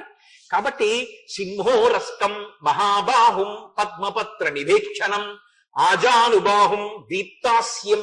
ఆ ముఖంట కాంతిట అతీవ ప్రియదర్శనం. ఎంత గొప్ప దర్శనమోట! అందరికీ ప్రియదర్శనమే. గజ విక్రాంత గమనం. ఏనుగు ఎలా నడుస్తుందో అటువంటి అందమైన నడక. జటామండలధారిణం. పెద్ద జటామండలంతో ఉన్నట్టు ఆ జుత్తంతా మర్రిపాలు పోసుకుని. సుకుమారం మహాసత్వం. అత్యంత సౌకుమార్యంతో అత్యంత లావణ్యంతో ఉన్నాడాయన. చూడ్డానికి గొప్ప బలశాలి. పార్థివ్యం జనాన్వితం. చూడగానే రాజలక్షణములన్నీ శోభిల్లుతున్నాయి. రామబిందీవరశ్యామం. అసలు శూర్పణఖ కళ్ళతో చూసిన వాల్మీకి మహర్షి నోటి వెంట వచ్చేస్తున్న రామ స్తోత్రం ఇది. కాబట్టి రామబిందీవరశ్యామం. నల్ల కలువల యొక్క కాంతితో ఉంది ఆయన శరీరం. కందర్ప సదృశ ప్రభం. మన్మధుడు ఎలా ఆకర్షిస్తాడో అలా ఆకర్షిస్తున్నట్ట. బభూవేందోపమం దృష్ట్వా. ఆయన్ని చూడగానే, అటువంటి రామచంద్రమూర్తిని చూడగానే రాక్షసి కామమోహిత. రాక్షసి కాబట్టి కామమోహిత అయింది. ఆమె రాక్షసి కాబట్టి ఇప్పుడు రాముని యొక్క భౌతిక సంపర్కాన్ని కోరుకుంది. రాముణ్ణి భర్తగా, నేను ఆడదానిగా భోగం అనుభవించాలి అనేటటువంటి కోరిక శూర్పణఖ యందు పుట్టింది. అంటే రాముణ్ణి చూస్తే ఋషులు మాత్రమే మోహించడం కాదు, నాగరికులైన స్త్రీలు మోహించడం కాదు, రాక్షస స్త్రీలు కూడా మోహిస్తారు. మీకు ఈ మాట యొక్క గొప్పతనాన్ని మీరు అనుభవించడం అన్నది బాగా మనసులో పట్టుకోండి. మీరు బాగా మనసులో పట్టుకుంటే రామాయణాన్ని మీకు ఇవి ఎలా అనుభవించచ్చో మీకు అనుభవంలోకి వస్తాయి. ఇందులో ఒక మాట ఉంది, మీరు చూడండి. దీప్తాస్యం అతీవ ప్రియదర్శనం. దీప్తాస్యం అంటే ముఖం కాంతితో వెలిగిపోతూ ఉండడం. అతీవ ప్రియదర్శనం. పిల్లలు కానివ్వండి, రాక్షసులు కానివ్వండి, పెద్దవాళ్ళు కానివ్వండి, లేకపోతే యువకులు కానివ్వండి, యువతులు కానివ్వండి, ఎవరు కానివ్వండి, ఆయనని చూసేటప్పటికీ వ్యామోహానికి వశులవుతారంటే అది ఒక పెద్ద ఆకర్షణ శక్తిని అంతటినీ తీసుకొచ్చి మీరు అక్కడ ఒక ముద్ద చేసి పెట్టారనుకోండి, అది మిమ్మల్ని లాగేస్తోంది అనుకోండి. అది లాగేస్తే మీరు మీ ప్రయత్నం లేకుండా దాని వేపుకిలా వెళ్ళిపోతున్నారు అనుకోండి, ఆనందంతో కొట్టుకుపోతున్నారు అనుకోండి. శివానంద లహరి అంటారు శంకరాచార్యులు వారు. అలా ఆనంద లహరిలో మీరు కొట్టుకుపోతూ దాని వైపుకి వెళ్ళిపోతున్నారు అనుకోండి, మీకు ఎలాంటి అనుభూతి కలుగుతుందో ఆ అనుభూతిని ఇక్కడ వర్ణన చేస్తున్నారు తీసుకొచ్చి మహర్షి. సాధారణంగా ఇది అందరూ అనుభవించేది ఎక్కడ అనుభవిస్తుంటారో తెలుసా అండి? ఈ రామచంద్రమూర్తే ఇప్పటికీ మనకి ఇదే రూపంతో కనపడుతూ ఉంటాడు. ఎక్కడ? వేదోద్ధారణ మందరాభరణ పృథ్వీధర్మ నిర్మాణ ప్రహ్లాదత్రాణ బలిప్రతారణ నృపాహంకార నిర్వాపన వైదేహీ రమణ ధనంజయ జయ వ్యాపార పారీణ ఛూనీ దివ్యత్తరుణ తమోహరణ తండ్రి వెంకటేశ ప్రభో. వెంకటేశ్వరుడిగా అలా మనకు ఆకర్షణ శక్తితో ఇప్పటికీ కలియుగంలో కనపడుతుంటాడు. అందుకే శనివారం కదా, మీరు ఒక్కసారి భావన చెయ్యండి. పిల్లలు పెద్దలు, నెత్తి మీద పెట్లు పెట్టుకున్న వాళ్ళు, బట్టల మూటలు పెట్టుకున్న వాళ్ళు, పేదవాళ్ళు, కోటీశ్వరులు, లక్షాధికారులు, ఆడవాళ్ళు, ముచిలివాళ్ళు, అనారోగ్యంతో ఉన్నవాళ్ళు, అంగవైకల్యంతో ఉన్నవాళ్ళు, ఎవరు కానివ్వండి, అసలు ఆ వెంకటేశ్వర స్వామి వారి ఆనందుడు, అనంతమైన ఐశ్వర్యవంతుడు, నీకేదైనా ఇవ్వగలడు అని చెప్పగలిగిన శంఖనిధి పద్మనిధి ఒకేలా ఉన్న మూర్తులు అటు ఇటు కనపడితే, ఆ గడపకి అరటి చెట్లు కట్టుండి ఆకులు ఇలా విచ్చుకుని ఉంటే, మీరు గడప దాటి లోపలికి వెళ్ళి ఇలా తల పైకెత్తి చూస్తే మీ కుడివైపు గోడ మీద ఒక గుణపం వేలాడుతూ కింద మట్టు కనపడితే, ఒకప్పుడు అనంతాచార్యుల వారు వెంకటేశ్వర స్వామి వారి మీదకి విసిరిన గుణపం ఇదే కదా, అందుకనే కదా ఇప్పటికీ వెంకటేశ్వర స్వామి వారు గడ్డం కింద చందనపు ముద్ద జ్ఞాపకంగా పెట్టుకుంటారు. ఆ మత్స చూసి అనంతాచార్యుల వారిని గుర్తు తెచ్చుకుంటే వెంకటేశ్వరుడు ప్రీతి పొందుతాడని ఆ గుణపం వంక చూసి మీరు ఒక్క అడుగు ముందుకేసి ఇలా ఎడం పక్కకి తల తిప్పితే అచ్యుతరాయల వారు, వరదరాజ అమ్మణ్ణి, ఆ పక్కన వెంకటపతి రాయల వారు, వాళ్ళు ముగ్గురు కూడా వెంకటేశ్వరుణ్ణి సేవించి, మా విగ్రహాలు, మా శరీరాలు పడిపోయినా ఇక్కడ ఉండాలని ఆ విగ్రహాలు పెట్టుకుంటే, ఇలా కుడి పక్కకి తిరిగితే టోపీ లాంటి కిరీటం పెట్టుకుని రెండు చేతులతో ఇలా నమస్కారం చేస్తూ శ్రీకృష్ణదేవరాయల వారు, ఇటు తిరుమల దేవి ఇటు చిన్నాదేవీలతో విగ్రహాలు ఆయన బతికుండగా ఆయన వెంకటాచలంలో పెట్టేసుకుంటే, మీరు కొద్దిగా అడుగులు తీసి ముందుకు వేసి ఎడం పక్కకి చూస్తే ఆ ఎడం పక్కన మీకు ఆ రంగనాయకుల మంటపం, ఆ పక్కన తిరుమల రాయ మంటపం కనపడితే, ఆ ఎదురుగుండా స్వామివారికి దీపాలంకార సేవ చేసేటటువంటి మంటపం, ఆ మంటపం మెట్ల మీద కూర్చుని మీరు ఆ రెండు మంటపాల వంక చూస్తుంటే, అక్కడ ఒక పెద్ద ఇత్తడి ప్లేటుతో బోర్డు, దాని మీద నల్ల అక్షరాలు ఉంటాయి. మాలిక్ కాఫూర్ దక్షిణ భారతదేశం మీదకి దండయాత్ర చేసి వచ్చినప్పుడు శ్రీరంగం క్షేత్రం మీదకి దండయాత్రకు వెడితే రంగనాథుణ్ణి రక్షించడానికి ఈ క్షేత్రానికి తీసుకొచ్చి ఈ మంటపంలో చాలా కాలం ముంచి పూజలు చేశారు కాబట్టి ఈ మంటపానికి రంగనాయకుల మంటపము అని పేరు వచ్చినది అని ఒక పెద్ద బోర్డు ఉంటే, మీరు ఆ బోర్డు చదివి కొంచెం ముందుకు వెళ్ళబోయి ఇలా రంగనాయకుల మంటపానికి ఎడం పక్కకి తిరిగి వెడుతూ ఇలా చూస్తే, అక్కడే తులాభారం, పసిపిల్లల్ని తీసుకొచ్చి ఓ పక్కన పడుకోబెట్టి పటికి బెల్లం ఓ పక్కన పోస్తూ, రెండు పెద్ద పెద్ద డప్పులుండి వాటిని కొట్టేటటువంటి వాళ్ళ డప్పులు కొడుతుంటే, మీరు అలా రంగనాయకుల మంటపానికి చుట్టూ తిరిగి వస్తుంటే, మీరు ఆ కుడి చేతి పక్కకి తిరిగేసరికి స్వామివారి కళ్యాణ మంటపం, కళ్యాణ మంటపం లోపల ఉన్న ఎత్తైన వేదిక, పక్కన గోడకి ఉన్నటువంటి ఫ్యాన్స్, ఆ వేసినటువంటి ఎర్రటి తివాచి, కళ్యాణ మంటపం పక్కన ఉన్న సన్నటి ఎత్తైన అరుగు, కళ్యాణ మంటపం టికెట్ల మీద వచ్చిన వాళ్ళతో వచ్చిన వాళ్ళు కూర్చునేటటువంటి ఆ అరుగు చూసి మీరు ఆ పక్క నుంచి గోడ పక్క నుంచి నడుస్తుంటే, అక్కడ ఉండి దాంట్లో ఉన్నటువంటి ఎర్రటి గొట్టం, ఎప్పుడైనా ఏదైనా అగ్నిని ఆర్పవలసి వస్తే ఉపయోగించేటటువంటి పదార్థం అందులోంచి వెళ్ళడానికి ఉన్న ఎర్రగొట్టం, అది దాటి కొంచెం ముందుకెళ్ళి ఇలా కుడి పక్కకి తిరిగితే, అక్కడ ఇలా మీరు కుడి పక్కకి చూస్తే అక్కడే ఆ వెంకటేశ్వర స్వామి వారి యొక్క క్షేత్రాన్నంతటినీ కూడా రక్షించినటువంటి మహానుభావుడు రాజా తోడరమల్, ఆయన తల్లి గారు, ఆయన భార్య గారు పితాబి, వాళ్ళిద్దరి విగ్రహాలతోటి అక్కడ ఆయన ఇలా నిలబడి ఉన్నట్టుగా వాళ్ళ ముగ్గురి మూర్తులు ఉంటే, మీరు దాటి కొంచెం ముందుకెడితే అక్కడే ఆ బలిహరణ మంటపం, పక్కన ఎత్తుగా ధ్వజస్తంభం, దానికి కట్టిన దర్భలు, అవి చూసి నమస్కరించి ఎడం పక్కకి తిరిగి పెద్ద ఎత్తైనటువంటి గడప దాటి లోపలికి వెడితే, ఎదురుగుండా అద్దాల పేటికలో ఇలా పడుకున్నటువంటి రంగరాజస్వామి వారు కనపడితే, ఆయనకు నమస్కారం చేసి ఇలా తలపైకెత్తి చూస్తే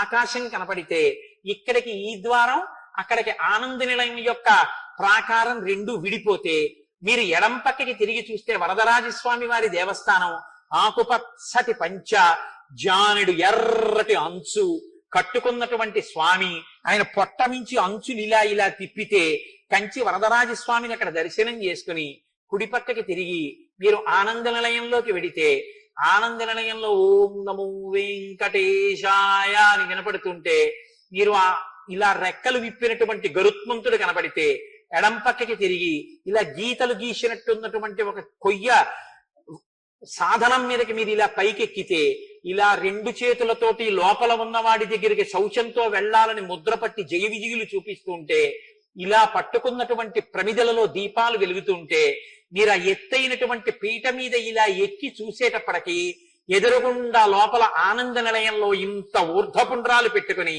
పెద్ద కిరీటం నుంచి ఇలా భుజాల మీదకి వేలాడుతున్నటువంటి తోమాలతో కంఠం వరకు స్వామి కనబడితే అప్రయత్నంగా రెండు చేతులు పైకెత్తి గోవిందా గోవిందా అంటూ మీరు అడుగులు ముందుకేసి ఆనంద నిలయంలోకి వెడుతూ ఉంటే, ఆ ముందుకు వెళ్లి రాముల వారి మేడ దాటి బాగా దగ్గరకి వెళ్లి లోపల స్వామిని చూస్తే, ఆ పైన ఉన్నటువంటి వజ్ర వైఢూర్య ఖచ్చితమైనటువంటి కిరీటం, దాని మీద ఉన్న చిన్న బొడిప, దాని మించి వచ్చినటువంటి తోమాల, ఆ తోమాల ఇలా భుజం మీదకి దిగితే ఆ కిరీటంలోకి ఒదిగిపోయినటువంటి లలాట భాగం, సంపంగా పువ్వు లాంటి చక్కటి కోటేరు లాంటి ముక్కు, సున్నా చుట్టినట్టున్నటువంటి చిన్న మూతి, ఓ అందమైన గడ్డం, ఆ గడ్డం మీద పెట్టుకున్న గంధపు మచ్చ, ముక్కుకి ఇక్కడి నుంచి పైకి తీర్చిదిద్దినటువంటి పచ్చ కర్పూరపు ఊర్ధ్వపుండ్రాలు, ఆ స్వామివారి చెవులకు పెట్టినటువంటి ఆ మొసళ్ళ వంటి ఆభరణాలు, వాటిని ఆ చెవులకి తరిగొండ వెంగమాంబ గారు వర్ణన చేస్తే మొసలి పిల్లల్ని పెట్టారు అంటారు. అలా ఆ కర్ణాభరణాలు, ఆ స్వామివారిని కిందకి చూస్తే చక్కటి భుజాలు, ఆ కుడి చేతిలో పట్టుకున్నటువంటి చక్రం, ఎడం చేతిలో పట్టుకున్నటువంటి శంఖం, విశాలమైన వక్షస్థలం, శ్రీదేవి భూదేవి వాళ్ళకి చుట్టినటువంటి తెల్లటి పుష్పమాలలు, ఆ కిందకొస్తే సన్నగా ఉన్నటువంటి నడుం, కొద్దిగా అమ్మవారిలా ఇలా నడుం కొద్దిగా వంగినటువంటి స్థితి, ఆ సన్నటి నడుం కిందకి చూస్తే బలిష్టమైనటువంటి తొడలు, ఒక చెయ్యి ఇలా పెట్టి అందరికీ అభయం ములిచ్చు చేయి కందువకు మంచి బంగారు చేయి, వజ్రవైఢూర్యాలతో మెరిసిపోతున్నటువంటి ఆ హస్తం, కట్టుకున్నటువంటి పెద్ద పట్టంచు పంచ, దాని మీద వేలాడుతున్నటువంటి పుష్పహారాలు, పెద్ద పెద్ద వజ్రవైఢూర్య సహితమైనటువంటి హారాలు, అష్టలక్ష్ములతో పెట్టుకున్న పెద్ద వడ్డాణం, బలిష్టమైనటువంటి తొడలు, అందమైన పాదాలు, పాదాల మీద పూజ చేయబడినటువంటి తులసి, మీరు వంగి ఆ పాదాలలో తలపెట్టి నమస్కారం చేసుకుంటుంటే ఆ సువాసనలు మీ ముక్కుల్లోకి గుబాళించిపోతే, మీ రెండు చేతులతో స్వామివారి పంచెలోంచి మీరు ఆయన కాళ్ళు మెత్తగా ఒత్తితే స్వామి ఎంతో సంతోషించి, నా కాళ్ళు పడుతున్నావా అని మీ చేతిలో ఒక లడ్డు పెడితే మీరు ఆ లడ్డు నోట్లో వేసుకుని మళ్ళీ తల ఇలా పైకెత్తి చూస్తే వక్షస్థలం దగ్గర నుంచి ఇలా గడ్డం వరకు కనపడుతుంటే మీరు పొంగిపోయి రాలేక వెనక్కి తిరిగి నడుస్తూ నమస్కారం చేసుకుంటూ బరువైన హృదయంతో బయటికి వచ్చి కుడిపక్క చూస్తే పెద్ద పెద్ద గంటలు కట్టి గంటలని ఘంటాపాణి అనే ఆయన మోగిస్తుంటే, ఆ గడప దాటి మీరు బయటికి వస్తే ఇలా కుడిపక్కకి తల తిప్పి చూస్తే వైకుంఠ ద్వారము అని బోర్డు కనబడితే, ఓహో ఇక్కడే కదా స్వామి నాభికమలంలోంచి బ్రహ్మగారు పుట్టినటువంటి క్షీరసాగర మధ్యంలో పడుకున్న మూర్తి, కొయ్య మీద చెక్కిన మూర్తి ఉంటే, ఆ ఉత్తర ద్వారం వంక చూసి బంగారు బావి అని ఓ బోర్డుండి గాజు పలకతో దాంట్లోకి చూడ్డానికి వీలు లేకుండా ఓ అమరిక ఉంటే, మెట్లెక్కి ఎడం పక్కకి తిరిగితే అక్కడ ఉన్నటువంటి వకుళమాతని చూసి, ఈ తల్లే కదా యశోద, ఒక ఆవిడ రోజు గోడ కన్నంలోంచి వెంకటేశ్వర స్వామి వారికి తయారయ్యే పదార్థాల్ని నా కొడుక్కి వంటలు బాగా చేస్తున్నారా అని చూస్తుంటుంది. అమ్మ హృదయం అంటే ఇలా కదా ఉంటుంది. ఆ యశోద కదా ఈ వకుళమాతగా వచ్చిందని మీరు ఆ అమ్మకి నమస్కారం చేసి, అమ్మా ఎంత గొప్పదానివమ్మా, అఖిలాండ కోటి బ్రహ్మాండ నాయకుడు ప్రతిరోజు రాత్రి లక్ష్మీ సహితుడై వచ్చి ఆ వెంకటేశ్వర స్వామి వారు, అమ్మా నీ కాళ్ళు పడతారు కదమ్మా, అమ్మా లక్ష్మి ఇంక వెళ్ళి పడుకో, వాడు పాపం 1 గంట వరకు దర్శనం ఇస్తూనే ఉంటాడు, వాడు పడుకునేదే గంట, పడుకోండర్రా అంటే మీ ఇద్దరు వెళ్ళి పడుకుంటారు.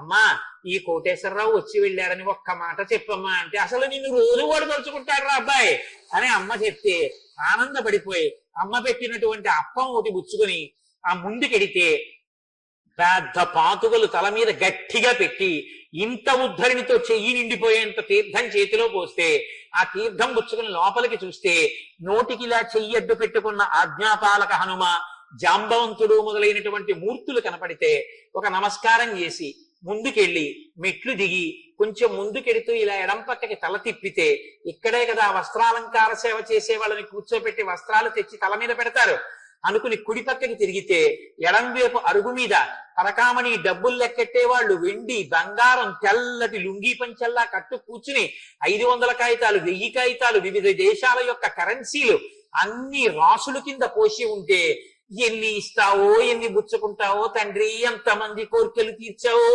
కుండీలో తెచ్చి వేశారని ఆశ్చర్యపోయి ముందుకెళ్ళి మెట్లెక్కి చూస్తే గంధం ఒలిచేటటువంటి మంటపంలో పెద్ద పెద్ద దొంగల మీద గంధం తీసేటటువంటి వారు అక్కడ నిలబడి వంగి గంధం తీస్తుంటే స్వామికి ఒంటి నిండా ఎన్ని పర్యాయాలు ఆ చందనాలంకారం చేస్తారు అనుకుని మీరు కొంచెం ముందుకొచ్చి మెట్లెక్కి ఇలా ఆనంద నిలయ విమానంలోకి చూస్తే విమానంలో విమాన వెంకటేశ్వరుడు, ఆయనకి ఎడం చేతి పక్కన తోక ఇలా తలపై వరకు ఎత్తి ఉన్నటువంటి హనుమ, ఆయన కుడి చేతి పక్కనేమో ఆడుకుంటున్న బాలకృష్ణుడు, బాలకృష్ణుడి పక్కన రెక్కలు విప్పినటువంటి గరుత్మంతుడు బంగారు మూర్తులుగా మీకు దర్శనమైతే సంతోషించి నమస్కరించి కిందకి దిగి మీరు 4 అడుగులు ముందుకేసి పైకి అరుగు మెట్లెక్కితే ఎడం చేతి పక్కన యవ్వనంలో యువకుడుగా ఉన్నటువంటి రామానుజాచార్యుల వారి గుడి కనబడితే అక్కడ ఒక నమస్కారం పెట్టి 3 అడుగులు ముందుకేస్తే ఆరగించి కూర్చున్నాడు అల్లవాడే అని అన్నమాచార్య స్వామి కీర్తన చేసినటువంటి నరసింహస్వామి పెద్ద పెద్ద దంస్ట్రలతో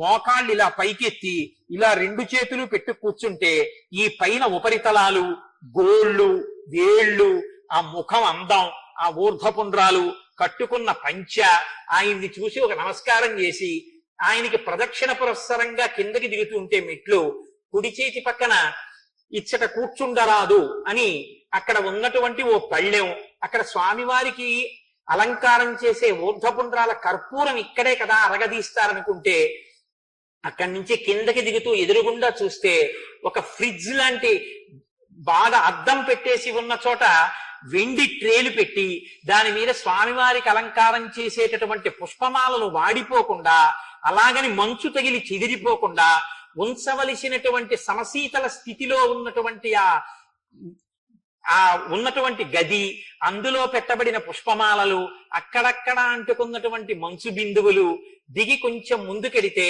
స్వామివారి హుండి, దానికి నామాలు, దానికి ఇలా చిరిగినట్టుగా ఉన్నటువంటి ఆ విశేషం, అక్కడ మీరు చెయ్యి పెట్టి స్వామివారి హుండీలో డబ్బు వేసి అక్కడ కొంతమంది హుండీకి కళ్ళకద్దుకుంటుంటే అక్కడ ఇలా ఇత్తడి పలకల పలకల పలకల పలకల్లా ఉన్న వాటిలోంచి లోపలికి చూస్తే ఆనందలయంలోకి ఎడుతున్న వాళ్ళు కనపడుతుంటే ఓ నమస్కారం చేస్తుంటే ఓ సెక్యూరిటీ గార్డు తుపాకీ పట్టుకుని అక్కడ నిలబడి ఉంటే మీరు ఆ హుండీ చుట్టూ తిరిగి ఎడం పక్కకెడితే గోడ మీద ఇలా చెయ్యి పెట్టి డబ్బులు కురిపిస్తున్నటువంటి లక్ష్మీదేవి కనపడితే చేతులెత్తి పొడుగ్గా పుట్టినందుకు జన్మధన్యం ఇవ్వాలా అని ఇలా 2 చేతులు వేసి ఆవిడ పాదాలు పట్టుకుంటే చల్లగా కొంతమంది దోపేసిన నాణేలు తగిలితే ఓ నమస్కారం అమ్మవారికి పెట్టి ముందుకొచ్చి రంగనాయకుల వారు ఉన్నటువంటి ఆ పేటికి దగ్గర ఒక్కసారి నేల మీద పడి నమస్కారం చేసి పైకి లేచి బయటికి వెళ్లి ఎడం పక్కకి తిరిగితే ధ్వజస్తంభం దగ్గర ఉచిత ప్రసాదం ఇస్తున్న దగ్గరికి వెళ్ళి చెయ్యి పెడితే మీకు చిన్ని లడ్డు చేతిలో పెడితే ఆ పూలబావి దగ్గర నిలబడి ఆ లడ్డు తిని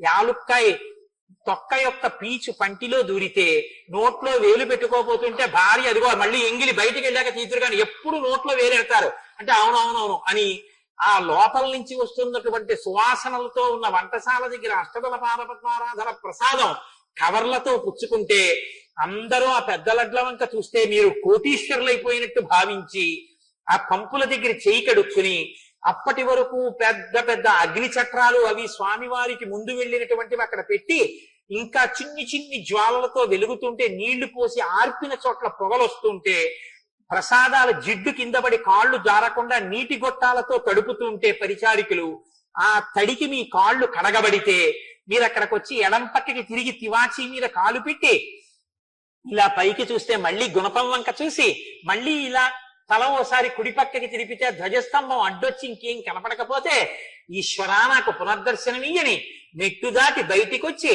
ఒక్కసారి ఆ స్వర్ణ తేరు పూర్వం ఉండే దగ్గర నుంచి ఇలా తెల్లటి గోపురం వంక చూసి ఆ మూల లోపల సెక్యూరిటీ పోస్ట్ మీద తుపాకీ పట్టుకుని నించున్న గార్డులు కనపడితే ఈశ్వర ఇటువంటి రక్షణలు ఏవీ అవసరం లేకుండా నీ దేవాలయంలోకి ఏ చెకింగు అవసరం లేకుండా భక్తులు హాయిగా వెళ్ళగలిగిన రోజు తొందరగా వచ్చేట్టుగా అనుగ్రహించు తండ్రి అని ఒక నమస్కారం చేసి మీరు సంతోషంగా వస్తే ఇప్పుడు వాడు మిమ్మల్ని ఆకర్షించేశాడా లేదా? ఎన్ని గంటలు మీరు ఉన్నా క్యూలో ఆ చూసేటప్పటికి మీరు ఎంతో ఆనందపడిపోయి అబ్బబ్బబ్బా ఏమి దర్శనం ఏమి దర్శనం అని ఆనందం పొందితే అదే అతీవ ప్రియదర్శనం. ఆ లాగేసిన ఆకర్షణ శక్తి ఉందే దానికి అతీవ ప్రియదర్శనం.